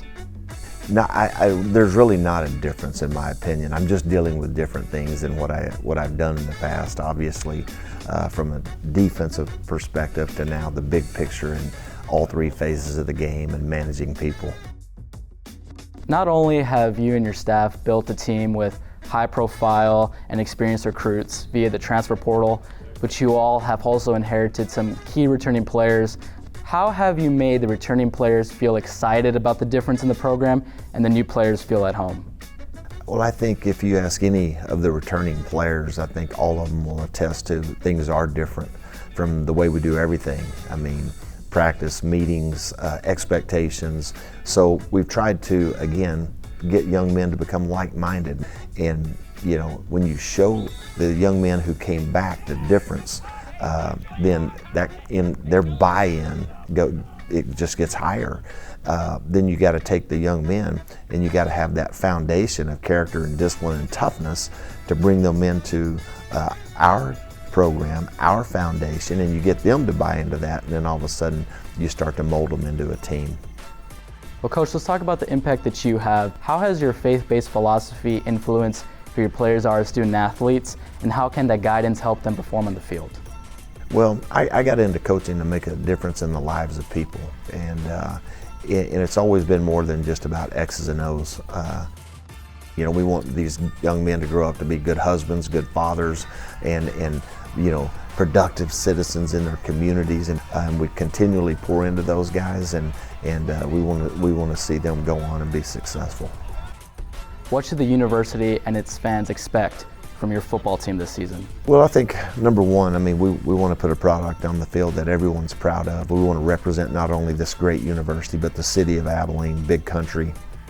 And I think it just stems from, when you watch us play, I think you're going to see a team that represents this region of the state of Texas. I mean, you got to be tough, okay? You got to be disciplined.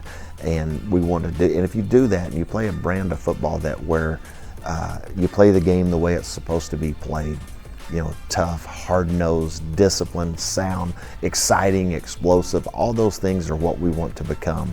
And when people watch that, we hope that's what they see.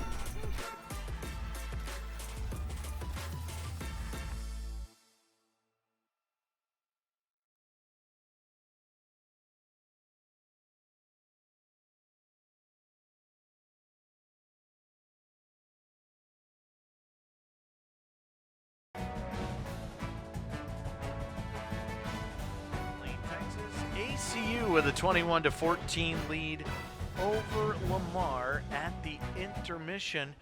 And this game has been very back and forth. ACU scored first. The game was then tied at 7. Lamar took the lead 14-7. And now ACU 14 unanswered. And the Wildcats really dominating in total yards and definitely in time of possession. Oh, absolutely, Zach. And I think the one thing that stands out to me is total yards is, if you look at last year's game, did they really have this type of production against ACU and Lamar? Not really. It's the newness of both programs, the schemes, the styles, the personnel that they have. They're putting on an exciting brand of football. Now, the one thing for Lamar Cardinals is the rush yards. You're only at 10. If you can really get the running game going, just imagine the type of support and load it will take off of a young quarterback like Mike Chandler. But you got those 154 total yards. 2 of those plays was a big 65-yard touchdown, and you had a big 50-yard play. And I mean, this is not anything. You take out the 2 big touchdown plays, Lamar really had a hard time moving the football. And I think that's what defensive coordinator for the Wildcats, Skylar Cassidy, is thinking to himself. It says, look, they've really only been exploding on big plays. Let's force them to move the chains. 21-14, Abilene Christian in front. We got the second half coming up in just a moment here on ESPN. All right, fans, it's almost time for the second half kickoff. Let's hear you make some noise for your Wildcats.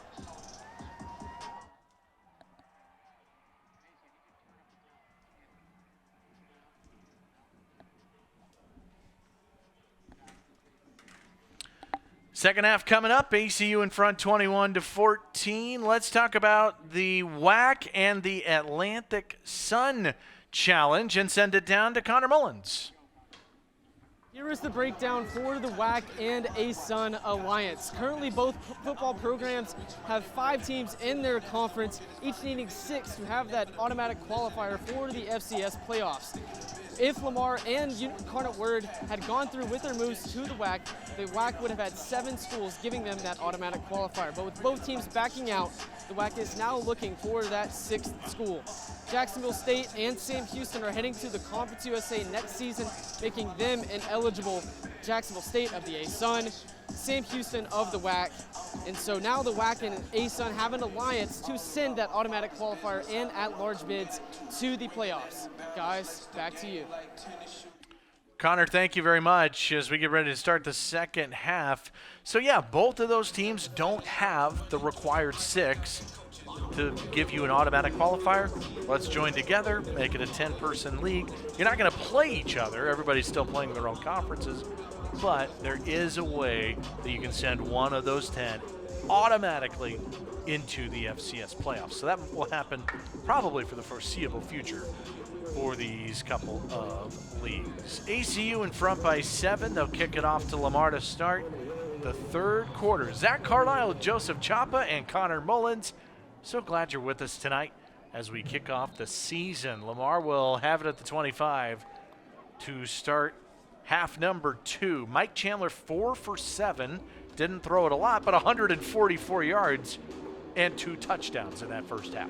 Well, he's been done what he's been asked to do, and that's to be an efficient quarterback, play the system the right way. Coach Blaine Morgan talked about his dual threat ability, but also his coachability. He likes to be coachable. He likes to do the right thing for the team, and that type of teamwork and camaraderie is going to be one of the key factors and characteristics if they want to take over in this game and beat the Wildcats. And I'm just curious to see if they can move it from the 20 to the 20 without having a big play. If they can't get the big play, can they methodically move the ball down the field? That has been hard for these Cardinals to do here tonight. In particular, trying to establish the run game, just 10 yards on the ground in the first half. Drive starts at the 25 with a play action. And let's just go big play right away. It's tapped away, incomplete. Elijah Moffitt got his hand on that one. Trying to get it to Andre Dennis on the sideline. Well, a lengthy safety in Elijah Moffitt here in the base cover 4, knowing that the Lamar Cardinals, like you said, Zach, they need to be able to do more than just the big plays. And right there, the secondary for the Wildcats is one of the groups that they like to hang their hat on.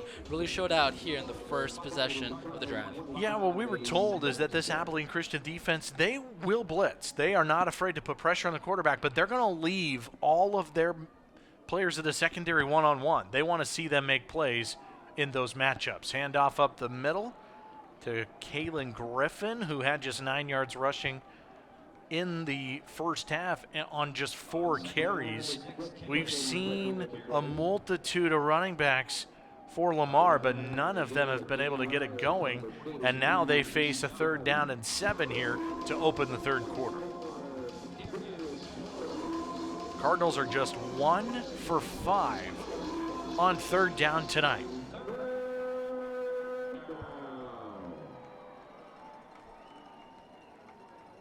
Jalen Dumais in motion.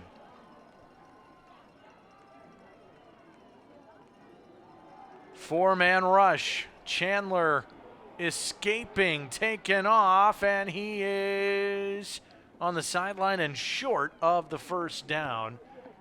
Only got about 4 as he's out of bounds at the 32.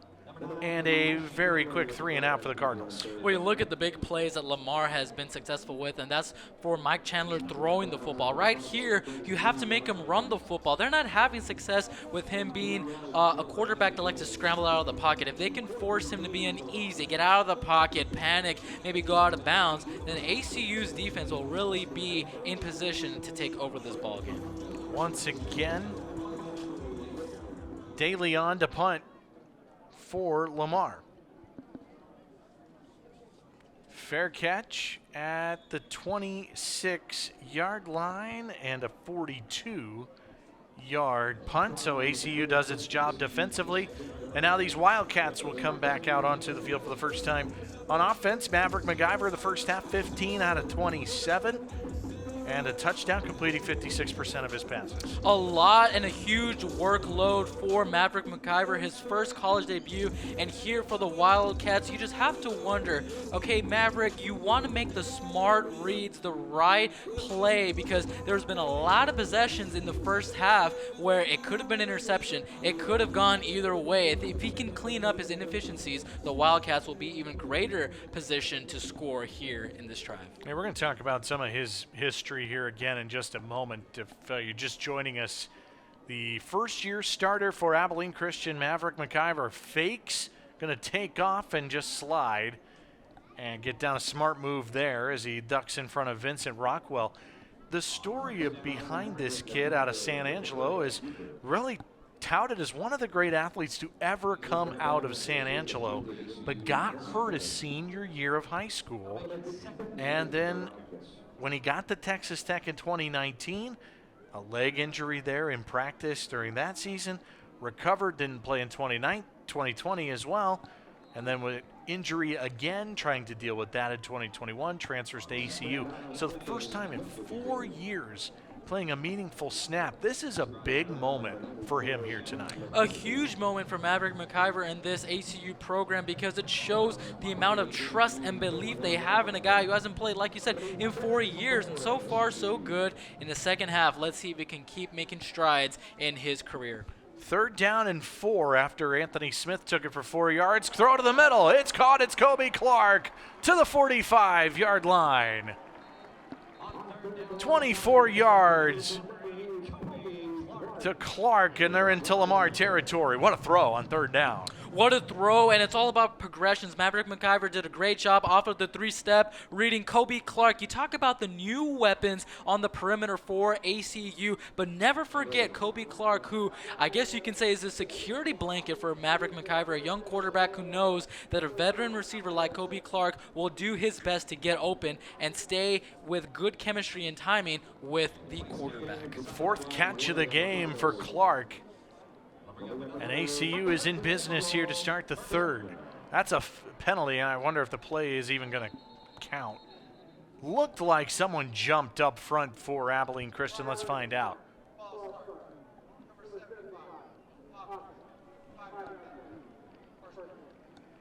Left guard, Rafidi Jirmai.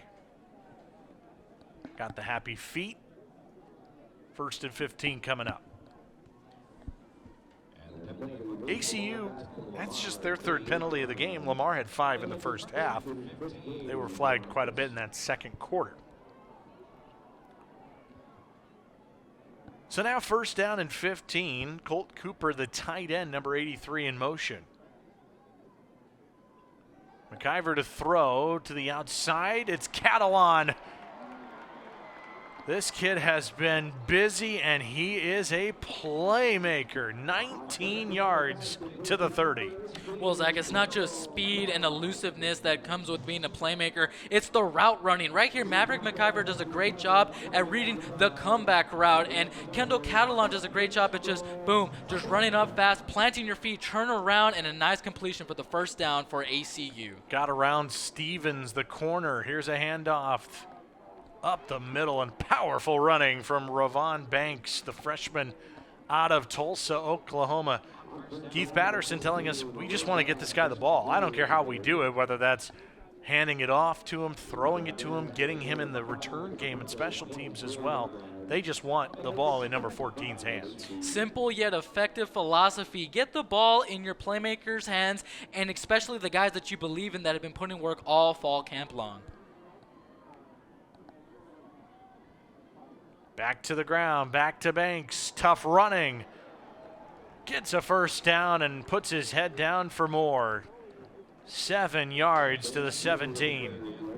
ACU in the red zone to open this 3rd quarter. And now the thing about having a running back by committee is, yes, you can split reps between your halfbacks to give them rest and have different types of backs to do different types of things now in the red zone, but you also want to feed the hot hand, and Banks just really nice back-to-back runs out in the open field. Let's see what he can continue to do. Tristan Golightly at the bottom of your screen now goes in motion. A flag before the snap. False start on ACU coming up.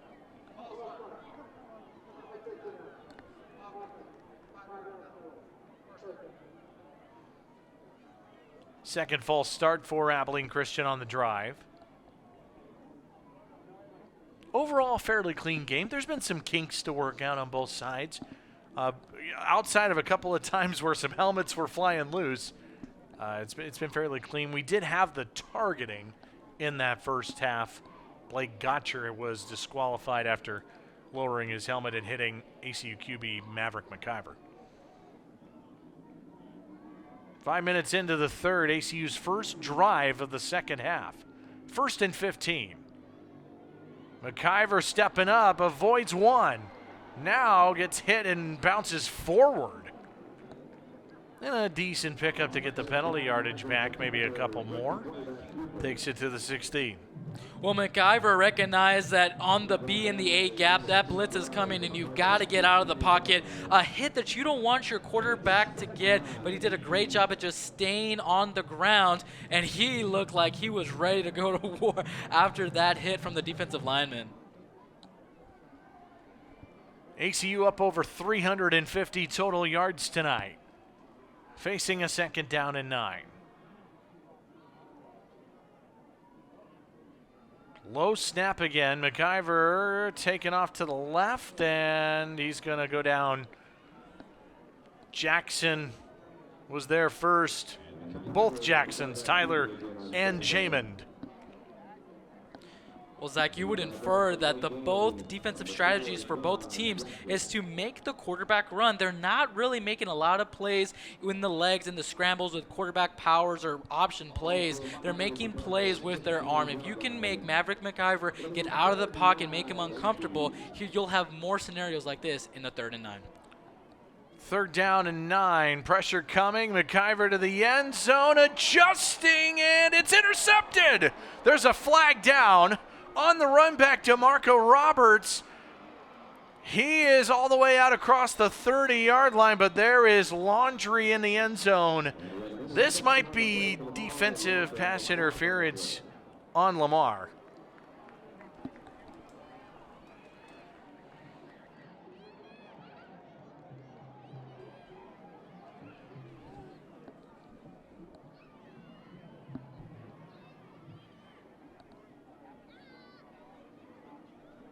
So they're throwing that thing into the end zone.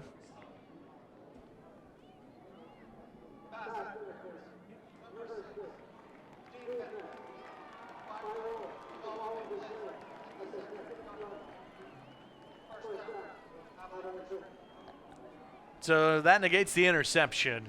Looked like Go Lightly was getting mauled in the end zone there by Roberts. Sure enough, that's the call, and it's an interception taken away. And instead, it's 1st and goal for Abilene Christian. Little sigh of relief right there for the ACU, especially for Maverick McIver. A lot of these throws that he's made all game are these 50-50 balls, and right there, just saving the drive, 1st and goal. You got to capitalize on your opponent's mistakes. Let's see what the Wildcats do here in the red zone. Up by 7, a chance for more. Handed off, Banks, down he goes. Right around the line of scrimmage. Tyler Jackson in there again. Who else coming up from the bottom of that pile? Oh, that is Adrian Owens, the linebacker. That's well played up front by these Cardinals. Loss of 1, 2nd down and goal. Now Peyton Mansell back out there again in what will probably be a running package. Mansell is going to run it, and he is hit hard. Right at the line of scrimmage. Jackson again.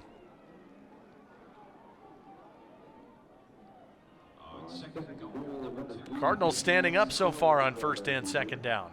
Well, they're taking what the offense gives them, and they notice that Peyton Mansell is in the ball game, and no, he's not going to hurt you down the field with his arm, but he is going to try and make a play with his legs, really just stacking the box right here, kind of a goal line defense to defend a guy like Peyton Mansell. Jeremiah Dobbins, the running back. It is a handoff to Dobbins. Is he close? No. He is short.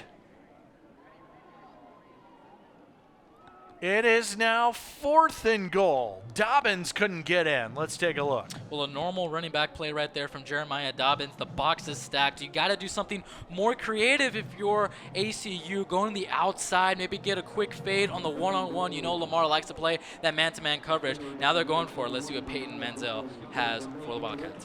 On 4th down, Mansell, he's going to throw. It's deflected, and it's incomplete. And a goal line stand for the Cardinals. Incredible defense from Lamar. Well, right here, the Lamar defense in front does a great job at recognizing there's going to be a short pass, and they make the play. It's a turnover on downs. ACU up 7.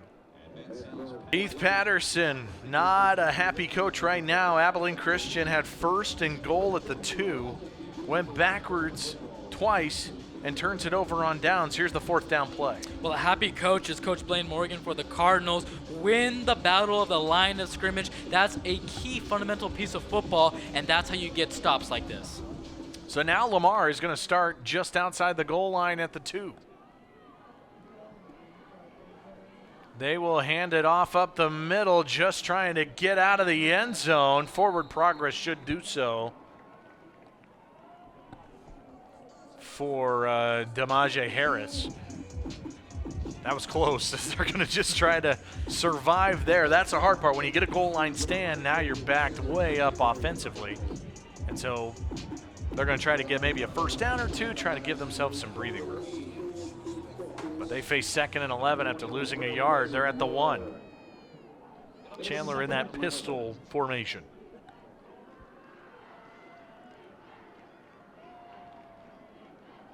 Jalen Dumais, the man in motion, the converted quarterback. ACU brings 5. It's another handoff. And again, going backwards into the end zone. But again, forward progress will mark Harris out at the 2. Actually give him a gain of a yard to get back to the original line of scrimmage. Well, now Lamar just made it easy for ACU to really just drop back into their base defense and cover 4. Look, Lamar, you want to make them move the chains, and like you said, Zach, that defensive stand was a blessing and a curse. A blessing to avoid another score by the Wildcats, but also a curse because now it's 3rd and 10, backed up in your end zone. Let's see what Mike Chandler and his offense can create here. That was Reese Young again on the tackle, his 3rd of the ball game. He's looked really good at middle linebacker. 3rd and 10, Chandler will throw, and off he goes with his feet. He's got to get out across the 10. He is close. Does he have the 1st down? He's at the 13. Move the chains, 1st down Lamar. This is one of those plays that Mike Chandler, as a young quarterback, this is what you do in practice. You have situations where it's like, all right, the odds are stacked against you. What can you do? And Mike Chandler, dual threat quarterback, Blaine Morgan always talks about, came in clutch here for the Cardinals to keep the drive alive here in the 3rd quarter. Chandler got a little banged up during camp, so others really got the advantage to step up. But he comes back out here, and he has looked fantastic at times, especially with his legs. Quick throw on a slant to Savon Ray, who caught a huge touchdown in the 1st half. Now catches one on a slant for 9, close to 10 more. 2nd down and I think less than 1 for the Cardinals. Now it seems like that Mike Chandler's getting into his stride. Nice bullet pass right there to one of his favorite playmakers. Now you're going to try and look for a big play. ACU, if your defensive coordinator Skylar Cassidy, be ready for that play action boot downfield.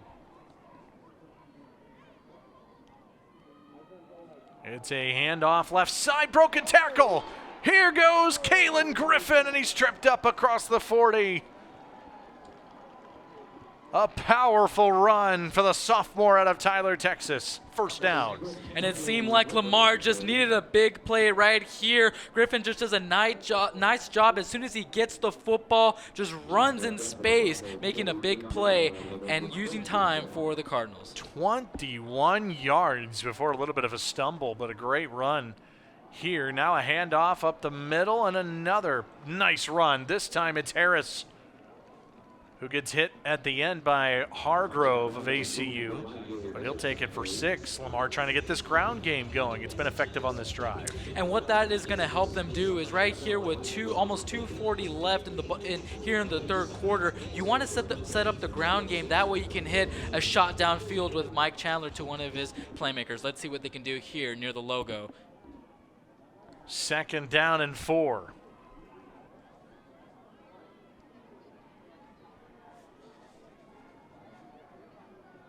Andre Dennis in motion, handoff. Harris to the outside, and Anderson finishes him off. After the initial hit was made by Patrick Jolly, the defensive back.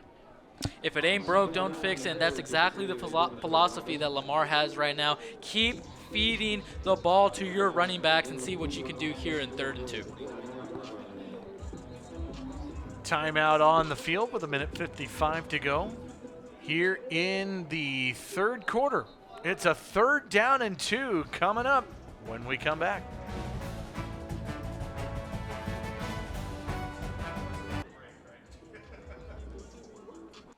Third down and 2 out of the timeout. Crucial play here late in the third quarter at midfield. Lamar needs the ACU 47-yard line. Chandler's going to dump it off in the flat, making a move. 1st down and more down the sideline. Goes Major Bowden. Lamar's going to pick up the 1st down, and this drive continues. There's Jalen Dumais on the field. Let's talk about that receiver, and down to Connor we go. Lamar's Jalen Dumais spent the last 2 years under center at quarterback, but has now moved out wide to receiver.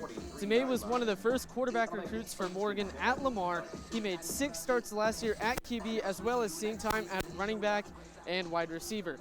He's an all-around athlete for the Cardinals, and Coach Morgan said he's one of the hardest workers in their program. Morgan had high praise, adding that he gives great examples of how a professional goes to work every day, and he also said they're looking to get the ball in his hands in a number of different ways, and we saw that in the first quarter with that 59-yard touchdown catch. Jordan and guys, back to you. Connor, thank you. And they're really trying to get Griffin and this run game going, and then you saw the pass to the outside with Major Bowden. These backs have been involved in this drive. Lamar, remember, they got a huge stop defensively, a goal line stand. This drive started at the 2, and now they have 2nd down at the ACU 41. Chandler rolling, gonna throw, and a dangerous pass I thought at first, but it goes to the sideline, and Griffin can't hang on to it. 3rd down coming up. Boy, that would have been a spectacular play. Definitely would have been up there for one of the play of the games. And, you know, to your point, Zach, about starting from the 2-yard line, Lamar has done a great job at just working with what they have, taking what the defenses give them. Now in a 3rd and 8, they have improved their 3rd down completion. Mike Chandler, this offense, Coach Blaine Morgan, let's see, this is a key 3rd down here to end off the 3rd quarter. 22 seconds to go in the period. No scoring here in the 3rd. 3rd down and 8. Lamar 3 for 8 on 3rd down tonight. They're going to hand it off. It's Harris, and he's only going to get a couple out of that. Chike Nwankwo on the stop for ACU. That should take us to the final play of the 3rd quarter. After 3, it's Abilene Christian 21 and Lamar 14. WAC football on ESPN resumes after these messages.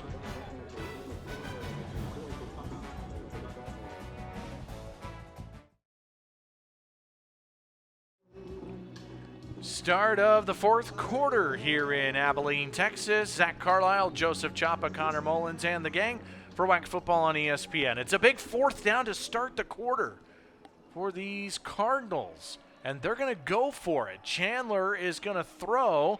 He is drifting, fires, and it's incomplete. Abner Dubar nearly intercepted it and actually works out field position-wise for ACU for that to fall incomplete. That is a turnover on downs, and Abilene Christian's going to take over. This is exactly what the Wildcats needed to do against this momentum Lamar Cardinals offense, ruining an 11-play drive, pressure Mike Chandler, get him out of the pocket. That's going to take us to a timeout. ACU ball when we return up 7.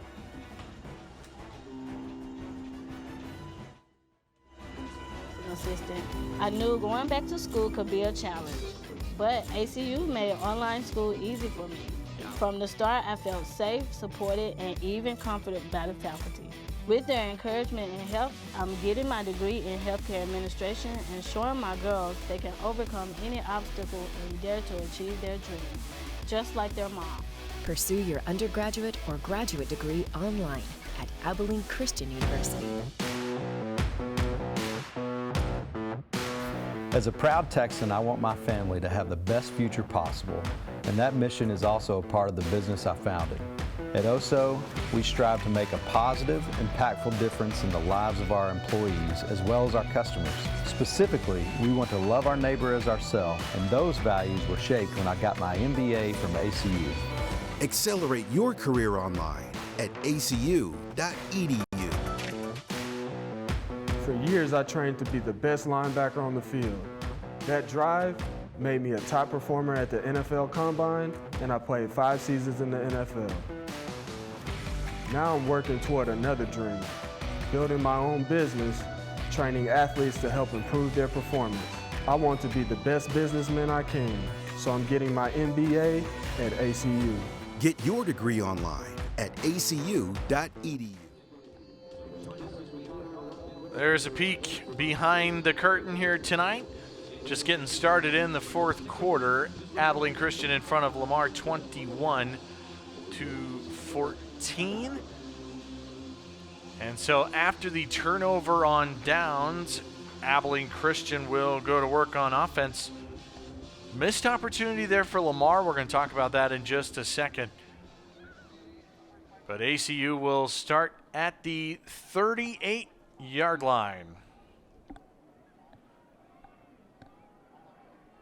8 seconds into the fourth quarter, Abilene Christian first touch of this period, and it's a fake.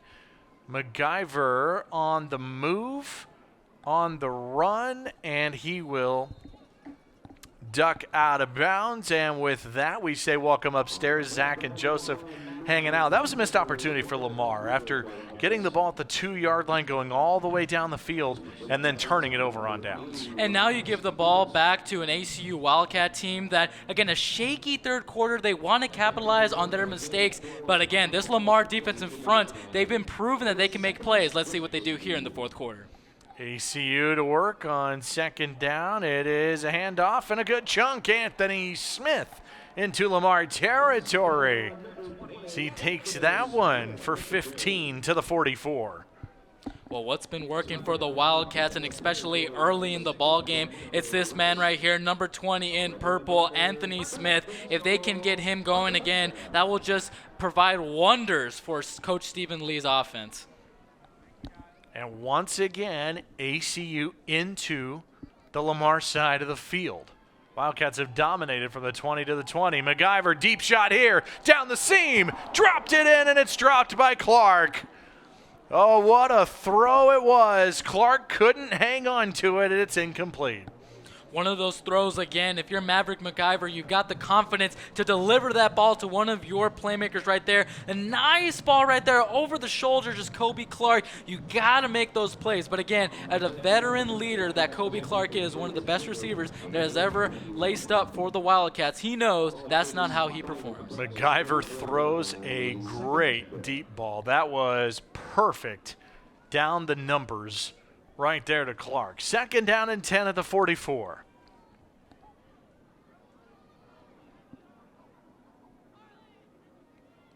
Pressure on that throw to the outside. Clark catches that one, and he'll take it for a dozen and a first down.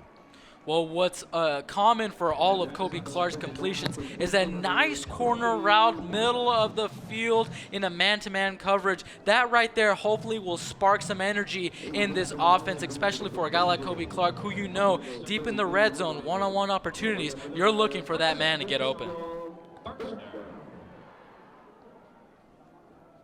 Pistol formation right here now for ACU. They've got Rovon Banks in the backfield. From the 32, a dump off in the flat, and not much space for the tight end Colt Cooper, and a good tackle made by Dwight Davis, the defensive back. Loss of 2 on the play. You wanted to try the play action, especially off the bootleg. Colt Cooper right there, a strong and physical tight end, but he knows how to run after the catch. Just right there, one of those plays that you have to try if you're Coach Stephen Lee.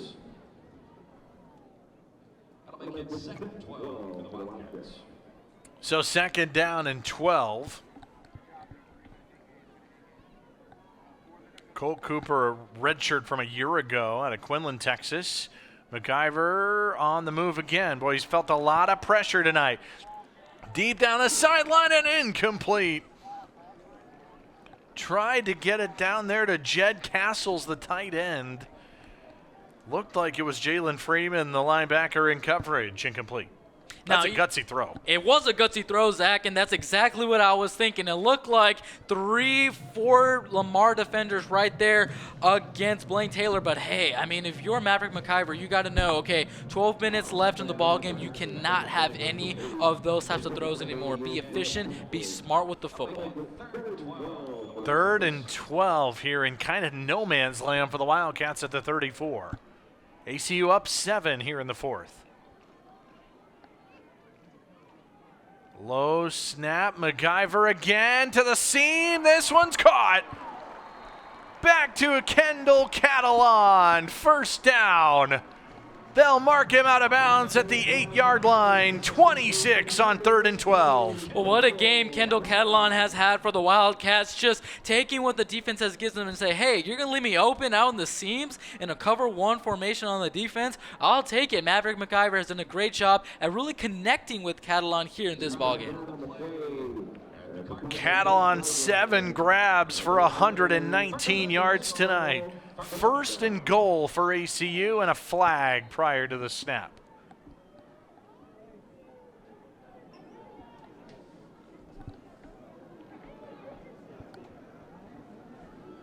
Matt Jones, what do you have for us? A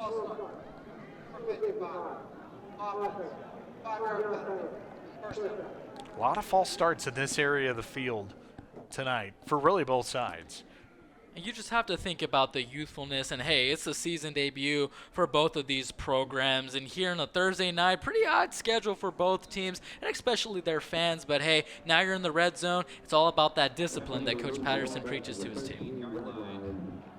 So now 1st and goal back out at the 13.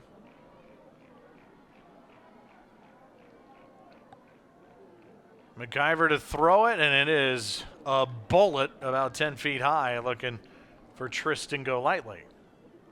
Field shrinks at this area in the field, and in week 1, you're going to see the team struggle a little bit more in the red zone to try to score touchdowns. And here in just game 1, for a quarterback like Maverick McIver, you want to see what he can do in the red zone, especially early on. You don't want to force it. You got time. If you got to settle for a field goal, you settle for a field goal, but you got a lot of time here in a 2nd and 13 look. Let's see what the Wildcats do. 2nd and goal. Trips receivers at the bottom. McIver out into the flat. It's Banks, and he is going to take it down to the 6. Tyler Jackson, who's been a monster tonight from the linebacker spot. He has been everywhere, was a big part of that goal line stand for Lamar a couple of possessions ago. Well, one of the upperclassmen leaders for this defense, again, when you're a middle linebacker, that's equivalent to being a quarterback on offense. You have a huge responsibility to lead a young defense. You talk about the terminology, a new football language that you have to learn. Let's see how they can stop and put pressure on Maverick McIver. 3rd and goal. McIver fading, throwing, it's caught. It's Kobe Clark for the touchdown.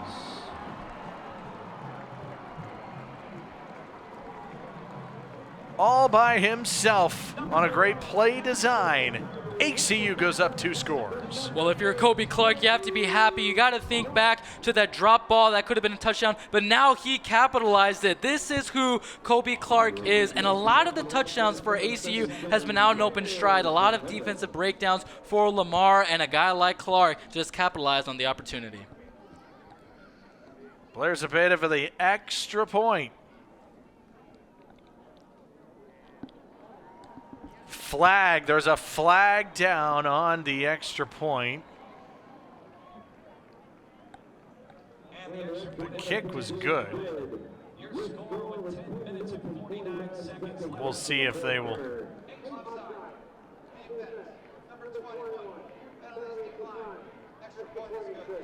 Takes a 10-play drive. Kobe Clark with his 16th career TD.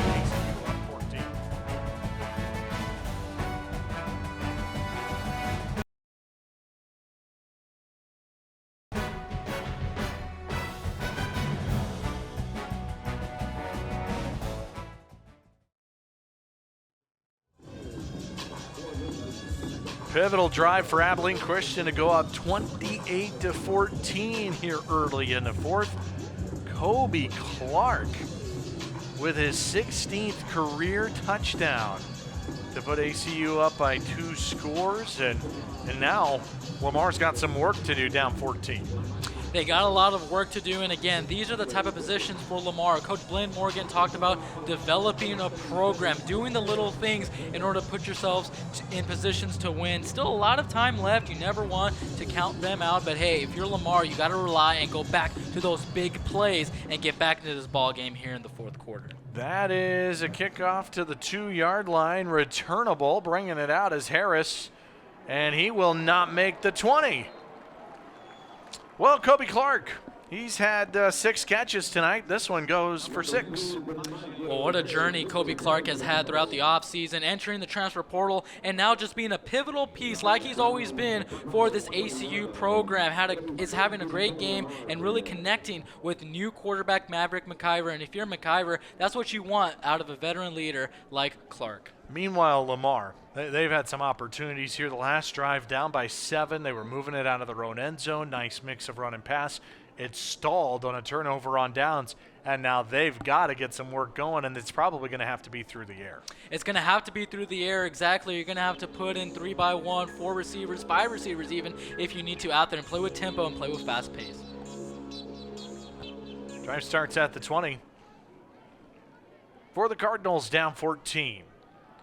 Chandler rolls left. Tried to make something happen. Waited a little too long. Incomplete, looking for Jalen Dumais. He had Dumais open earlier in the route, just waited too long to throw it to him. And those are things as a quarterback that you just have to remember. You're going to realize that ACU really likes to hang their hat on aggressiveness, attacking the line of scrimmage, sending those cover 0, cover 1 blitzes. If you're Mike Chandler, like you said, Zach, you got to look for one of your premier playmakers, especially in this type of situation. Yeah, they're going to look at that one on film and say, hey, we had that one. If you throw it, it's there, and it's probably 15 or 20 yards. Handoff right side, and it looked like maybe a little bit of a dive it into the back along the horse collar, but Kalen Griffin gets 5 or 6 around the edge. Now the question is for Lamar, do you set up the play action game? What do you go to next? How can you shock this ACU defense? Because a lot of it has been scripted. Balanced offense, run, pass, run, pass. What can you do right now? 3rd and 6 with almost 10 minutes left in the game to get a first down. They gave him 4 yards along the sideline, so 3rd and 6, and just a huge one for Lamar. 4-man rush, Chandler, middle, incomplete, looking for Dumais. Looked like it might have been there on the hands of Dumais. Couldn't hang on to it. 3 and out for Lamar. Zach, you talk about in the film room what Lamar's going to talk about. That's another example of what they're going to show in the film room. And Mike Chandler, yes, a young quarterback, new system, new to the team, but hey, you got to have those again to one of your premier players in Jalen Dumais. Got to catch that one. But it's a 3 and out. Now Lamar in a dicey situation here, down 14, and ACU's about to get it back. DeLeon's going to punt. Catalan, this is far enough back. He has a chance at a return here.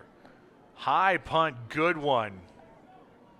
Fair catch again called for at the 38-yard line. It's a 38-yard punt. He's got it. Up 14. Under 10 to go.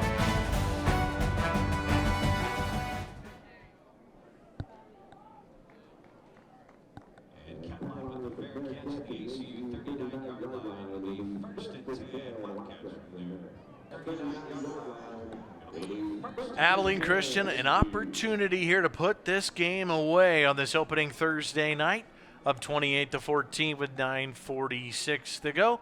And the drive starting at the 39-yard line with a big gain right up the middle. Rovon Banks rips off 20 yards. And just like that, ACU immediately in Lamar territory. All gas, no brakes mentality for the Wildcats right here. Even though you are up by 2 possessions, the game is not over. You play to the whistle, and that's the type of mentality that Keith Patterson has installed in this program.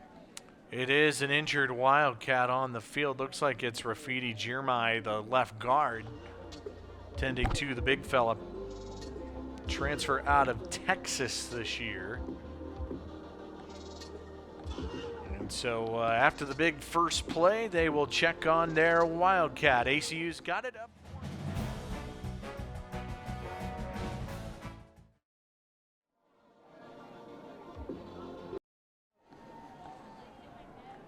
Under 10 minutes to go here tonight. Abilene Christian in front by 14, and they're looking for more at the Lamar 41-yard line, and a handoff to Rovon Banks. And Banks has been very busy. It's his 13th carry tonight. That's a team high and a game high, and he is up close to 60 yards rushing. The running game's been honest enough for ACU to get their passing game going. Well, that's exactly, it's called fundamental football. You got to get that running game going. Now, that doesn't mean you got to get a first on every play, but you got to get a good chunk of yards. Moving the chains is an example of what ACU has done really well in this ball game, and which is why they're up here in the fourth quarter. Jeremiah Dobbins, the running back now. And Noah Caldwell, the tight end, in motion. Dobbins, the handoff. He will try to slice and dice his way. Vincent Rockwell on the tackle. Couple-yard gain. Third down coming up. This is an interesting third down again here in a 14-point game at the 36. From here, it's a long field goal. 54 yards, 53 yards or so. So kind of that no man's land area again for these Wildcats. It's all about field possession right here. 8:15 left, 3rd and 5. You got a ground game that is working. You know that it can get you 5+ yards. Let's see what they do here. Let's see how they can get creative. It's Dobbins again, it's Dobbins again. At the running back position, that's a flag.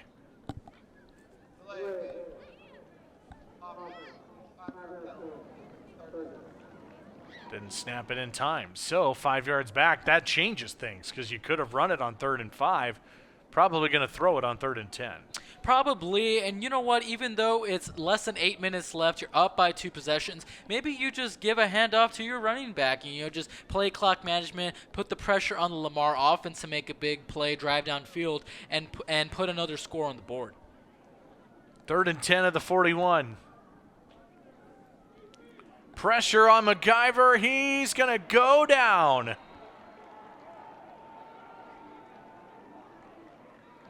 That is the 3rd Lamar sack tonight. Vincent Rockwell and Abilene Christian with the penalty and the sack. Now they have to punt. Now Lamar is showing that, hey, even though we're down by 2 possessions, we won it, and it starts on the defensive end. You create success for your offense on defense, and right here the linebacker core for the Cardinals has been exceptional, especially here in the second half. So now Logan Burke will try to pin Lamar deep at the 7-minute mark in a 14-point game. Fair catch. Oh, and its ball is free. It's kicked around, and Abilene Christian is going to recover. A muffed punt. And ACU, that might be the final nail in the coffin for Lamar tonight. This might be the dagger here tonight in this ball game, Zach. We talked all night long about weirdness, unusualness in this game that's back and forth. Right here, regular punt, but here we see off the catch is right there. Wasn't ready for that punt. How about Dustin Innes, the long snapper, recovering it for ACU? Fatal mistake for the Cardinals. Muffed punt, and ACU has it now, one score away from burying their former conference rival. It would make it 3 straight wins in the series for Abilene Christian, including 2 wins last season against Lamar. Could be the last time they play for a long time. Who knows? Timeout called by ACU here offensively.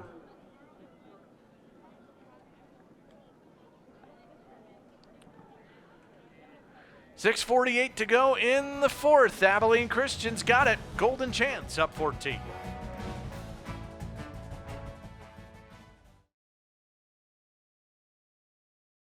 Is exceptional. I think it's what really sets it apart from other universities and other organizations just on ACU's campus.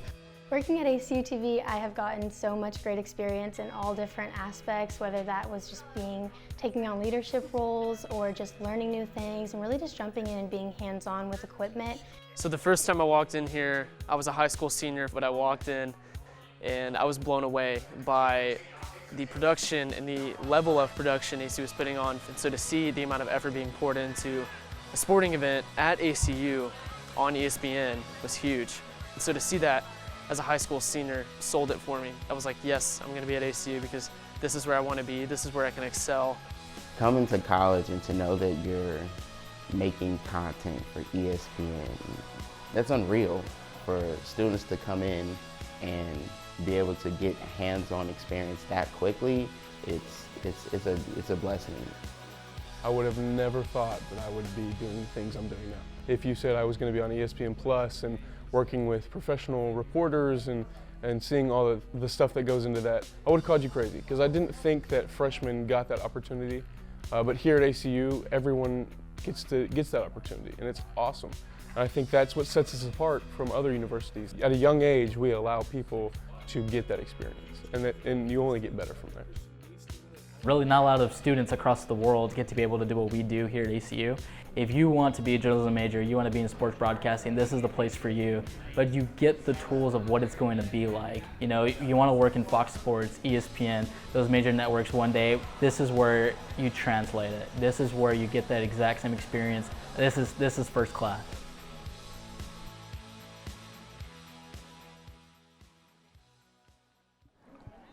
Welcome. A muffed punt by Lamar, and Abilene Christian setting up shop, first down at the 15-yard line, and they will hand it off and try to eat more of this clock and end it with a TD and try to get to 1-0 on the season. It's been an impressive showing. Not a lot of scoring here in the second half. And now there's a flag that comes down late. There's been a lot of that. A lot of hands and pushing and shoving and hand fighting and head slapping and all of that tonight. You can tell this is an old school rivalry. Oh, it is very physical and has rich history.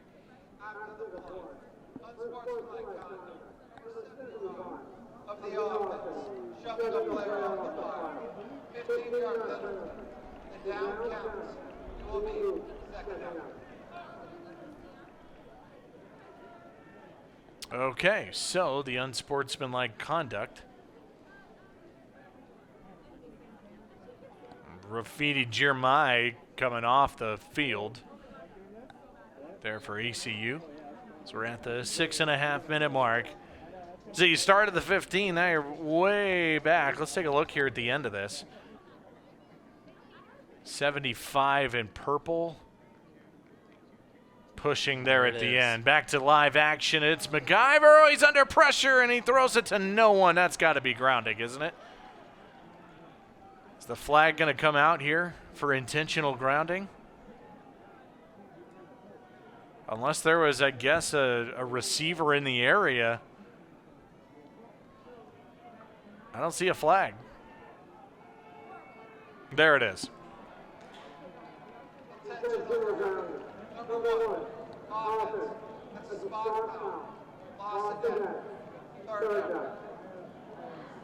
All right, here again, they're sending 4 to Maverick McIver here. Still late in the ball game for Lamar to try and make a play, but hey, they're not going to give up. A lot of flags like you were saying, Zach, but again, it's an unusual game. It's a season debut for both teams, but again, above all, this is a rich rivalry between the two programs. ACU has to get to the 5-yard line. It is 3rd and 35. This is crazy.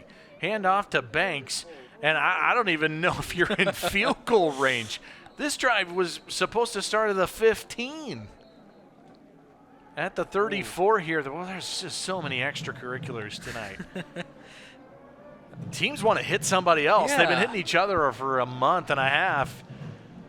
Trying to hit somebody else. They're doing it a little too much. 4th down and forever.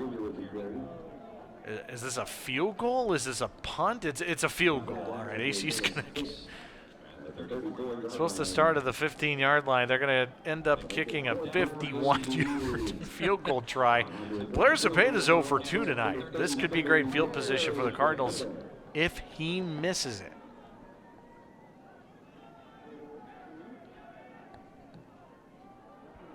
Kick is no good. 0 for 3 tonight is Zepeda.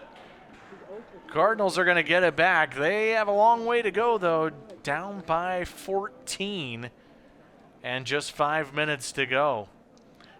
I mean, you got ACU outgaining Lamar 2-1. I mean, 445 to 225 in terms of yardage.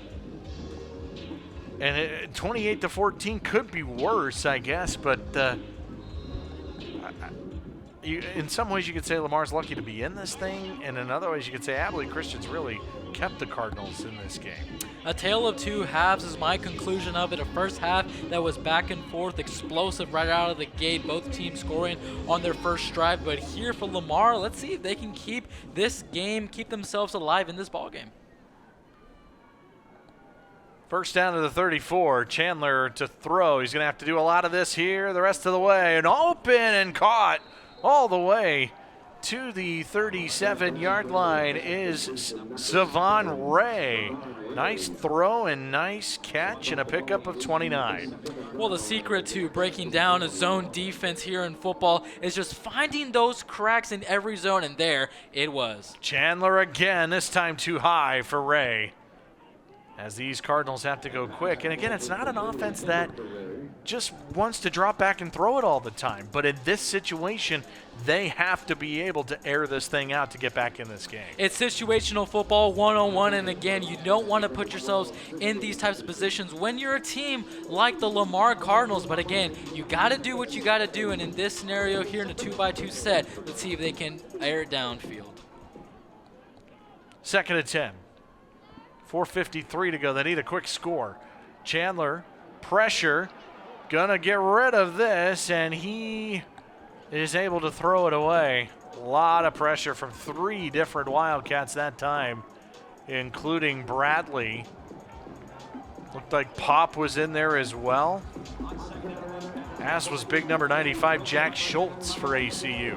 3rd and 10 for Lamar. Right here, this could be the make or break point for Lamar. Right here, Mike Chandler again. You want to force him outside of the pocket, make it uncomfortable for him. That has been the key to success for this ACU defense. Splitting out wide is Major Bowden. 5 wide for Chandler. ACU brings 5 on the rush to the outside, incomplete. And now 4th down for the Cardinals. 5 wide, you had to go empty backfield. Again, back up against the wall. You just had to air it out. You have to put points on the board here if you're the Cardinals. Again, here, 4th and 10. Let's see what Coach Blaine Morgan and his offensive staff can cook up.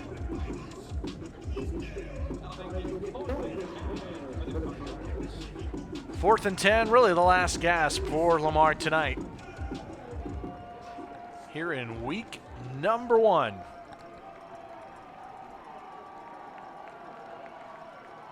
ACU brings 4. Chandler with lots of time. It's nobody open. Trying to find somewhere to go. All the way to the other side of the field and now down the sideline and a first down. Spectacular play. Jeremy Davis is going to pick up the first. Mike Chandler, wow.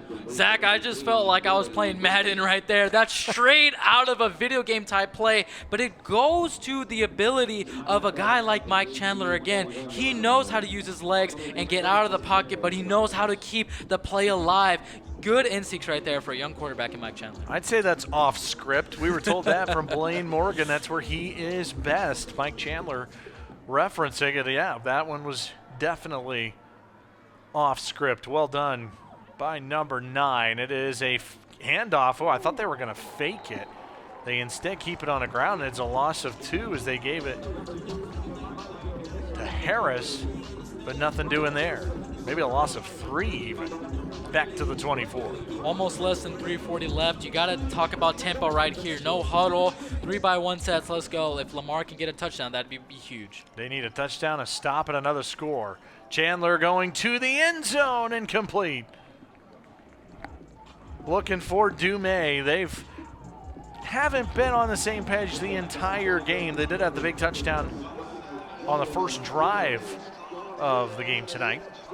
But now 3rd and 13. And in those type of double moves that Jalen Dumais likes to run as a receiver, like you said, Zach, the quarterback and the receiver have to be on the same page, have to build chemistry if you want to run routes like the double move in the end zone. Lamar is just 3 for 11 on 3rd down tonight. Chandler again. Has to improvise and make something happen. This is incomplete. There's a flag down in the backfield. It's probably in the area of holding. Typically how that works. We'll see.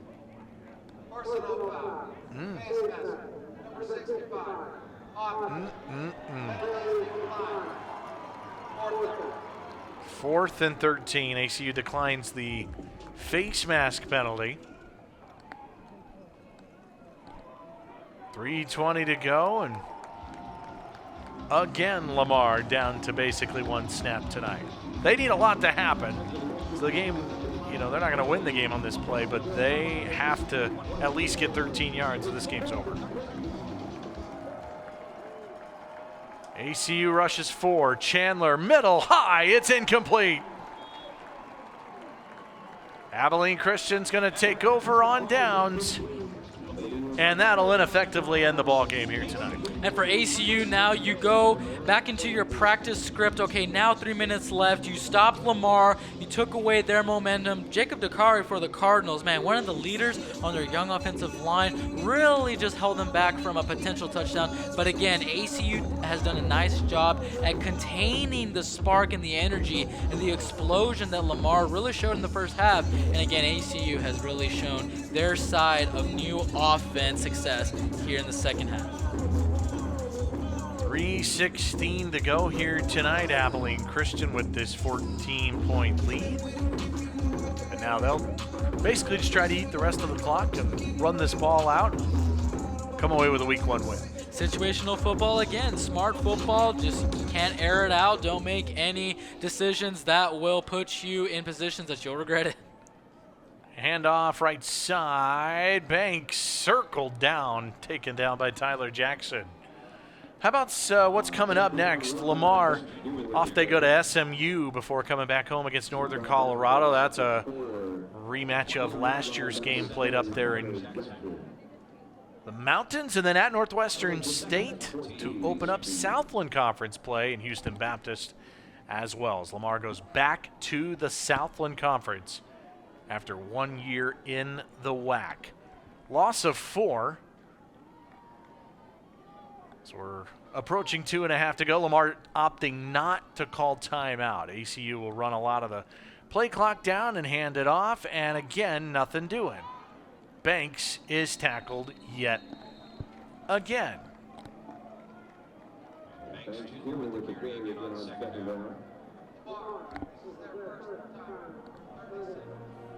Timeout on the field here.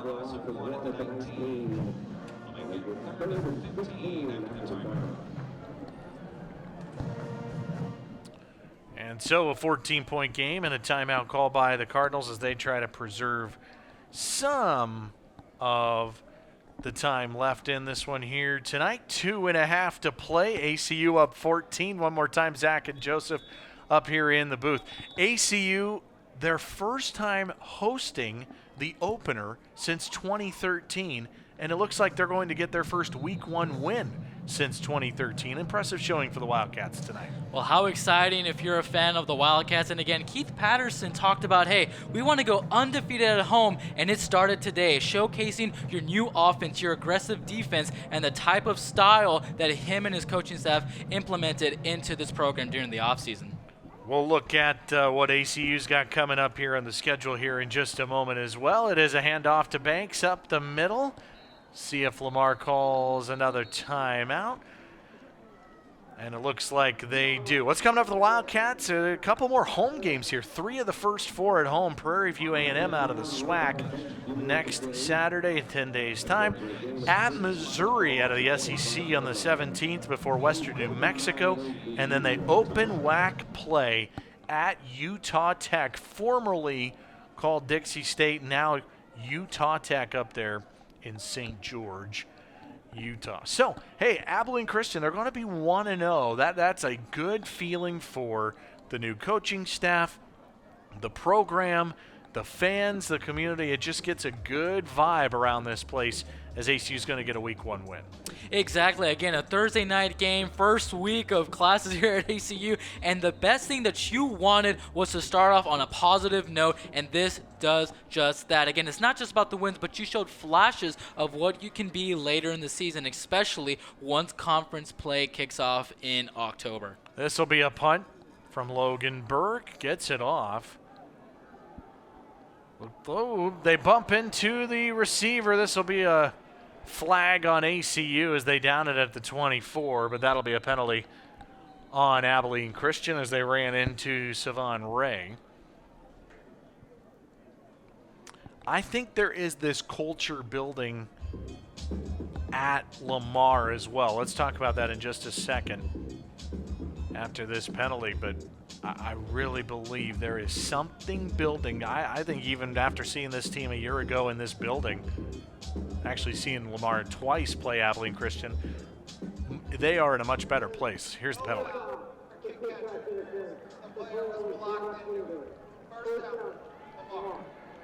No flag for running into the receiver of the punt, and so it'll stay right there at the 25-yard line. There's something brewing in Beaumont. I think Blaine Morgan is the right guy for this job, starting to build the pieces. He has had to go through his first year, just a handful of months later.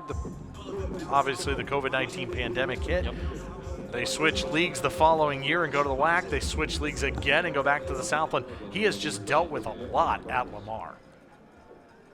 First down play here for Chandler. Low snap.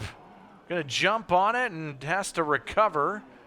And he'll be tackled right at the 25-yard line. But I think there's a lot to be excited about if you're a Lamar fan. Oh, I absolutely agree with you, Zach. And again, I think even a guy like Bill Belichick couldn't have even handled the pandemic and all these past 3 seasons that Coach Blaine Morgan had to handle. Again, he's the right guy for the job. He wants to build a program of good, high character and good, fundamentally sound football, and that's what he's doing right now. No, we asked him about it this week. Talked to him a couple of days ago before they made the trip to Abilene, Texas. Here's a stoppage.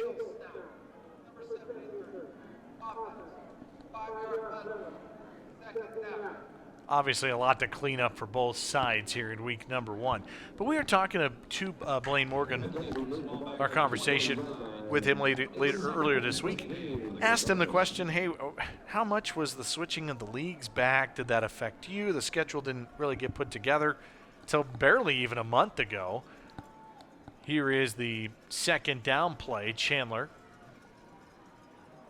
will throw it. Ray can't grab it as he goes down and It is incomplete. I said, did it really affect you? I mean, the schedule came out really late. Didn't quite know what game you were going to keep, who you're going to play. He said, well, not really. Crazy's been the norm since I've been at Lamar. We just kind of deal with it. You know, they had a new athletic director, Jeff O'Malley, who steps in, who comes over from Marshall. But, you know, we kind of figured out, here's what we're going to do. We're going to play these games. And they just handle everything so well because everything's been crazy that's been thrown their way. Chandler being chased. He gets away down a sideline and out of bounds he goes. So it's been a lot to deal with, but his quote to us, crazy is our norm. Crazy is his norm, and again, that's the type of mentality. Again, for Coach Blaine Morgan, he knew what he could handle, and handling is your football program, the conference changes, and all of that stuff you give to your athletic directors and you give to that staff. And again, it's the delegation that Coach Morgan was successful at. Say, hey, I got to put a program together, a young program together to be competitive back in the Southland, especially starting off against a former conference rival here against ACU, showing flashes of what his program can really do and be competitive at. Chandler going to get rid of it on 4th down. It is incomplete, no flag. And that's a turnover on downs. Back there in coverage for ACU, Anthony Egbo Jr. Goes down as a turnover, and Abilene Christian will get it to wrap it up here tonight. Well, everyone in the ACU program really loves Egbo Jr. I mean, what can you not say about him? He's a veteran guy in the locker room, does enough to make big plays out in the open field. Now all ACU has to do is chew clock. It's all about clock management right now. You won the game, play smart football, and let the game clock go over. 1:05 here tonight to go. This game was 21-14 at halftime. Virtually nothing on the board in the second half. It was a lot of defense, a lot of missed opportunity. ACU is going to take a knee in front of their home crowd on the opening night of the season. Maverick MacGyver, first time playing college ball, first time playing football in 4 years in a meaningful game, and he's in the victory formation tonight in front of his home crowd. Well, I think if you're a fan out there and you did not know that this was his first college start, you'd be like, this guy has a strong arm, number one, and number two, this is a guy who's really confident. Again, a lot of throws that could have gone either way, 50-50, potential interception, potential incompletion, but hey, he has a strong arm, he's confident, and he's good at processing information from his offensive play callers.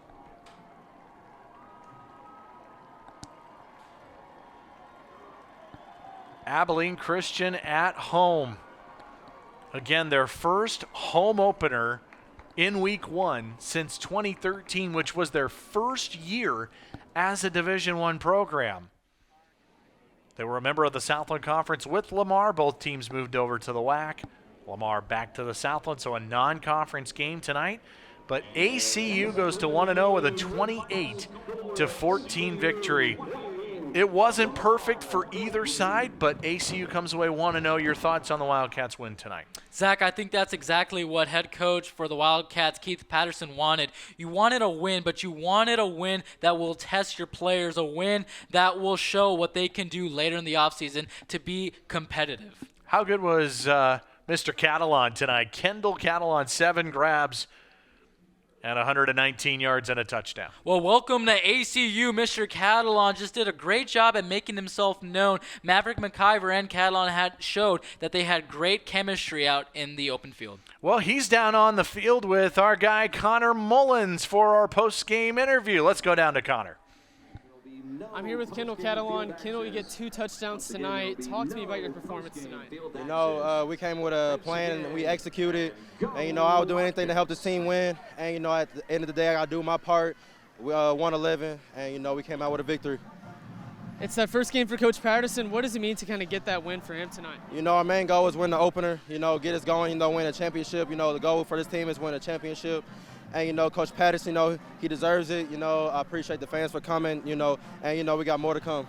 You got Prairie View A&M next week. What do you have to do next week to get that win again? You know, it's like I say, it's always good. You know, first game's a little sloppy, but, you know, at the end of the day, we're going to watch film, do our corrections, and, you know, we're going to come better, and we're going to make our corrections and, you know, get ready for Prairie View A&M. All right, thank you, Kendall.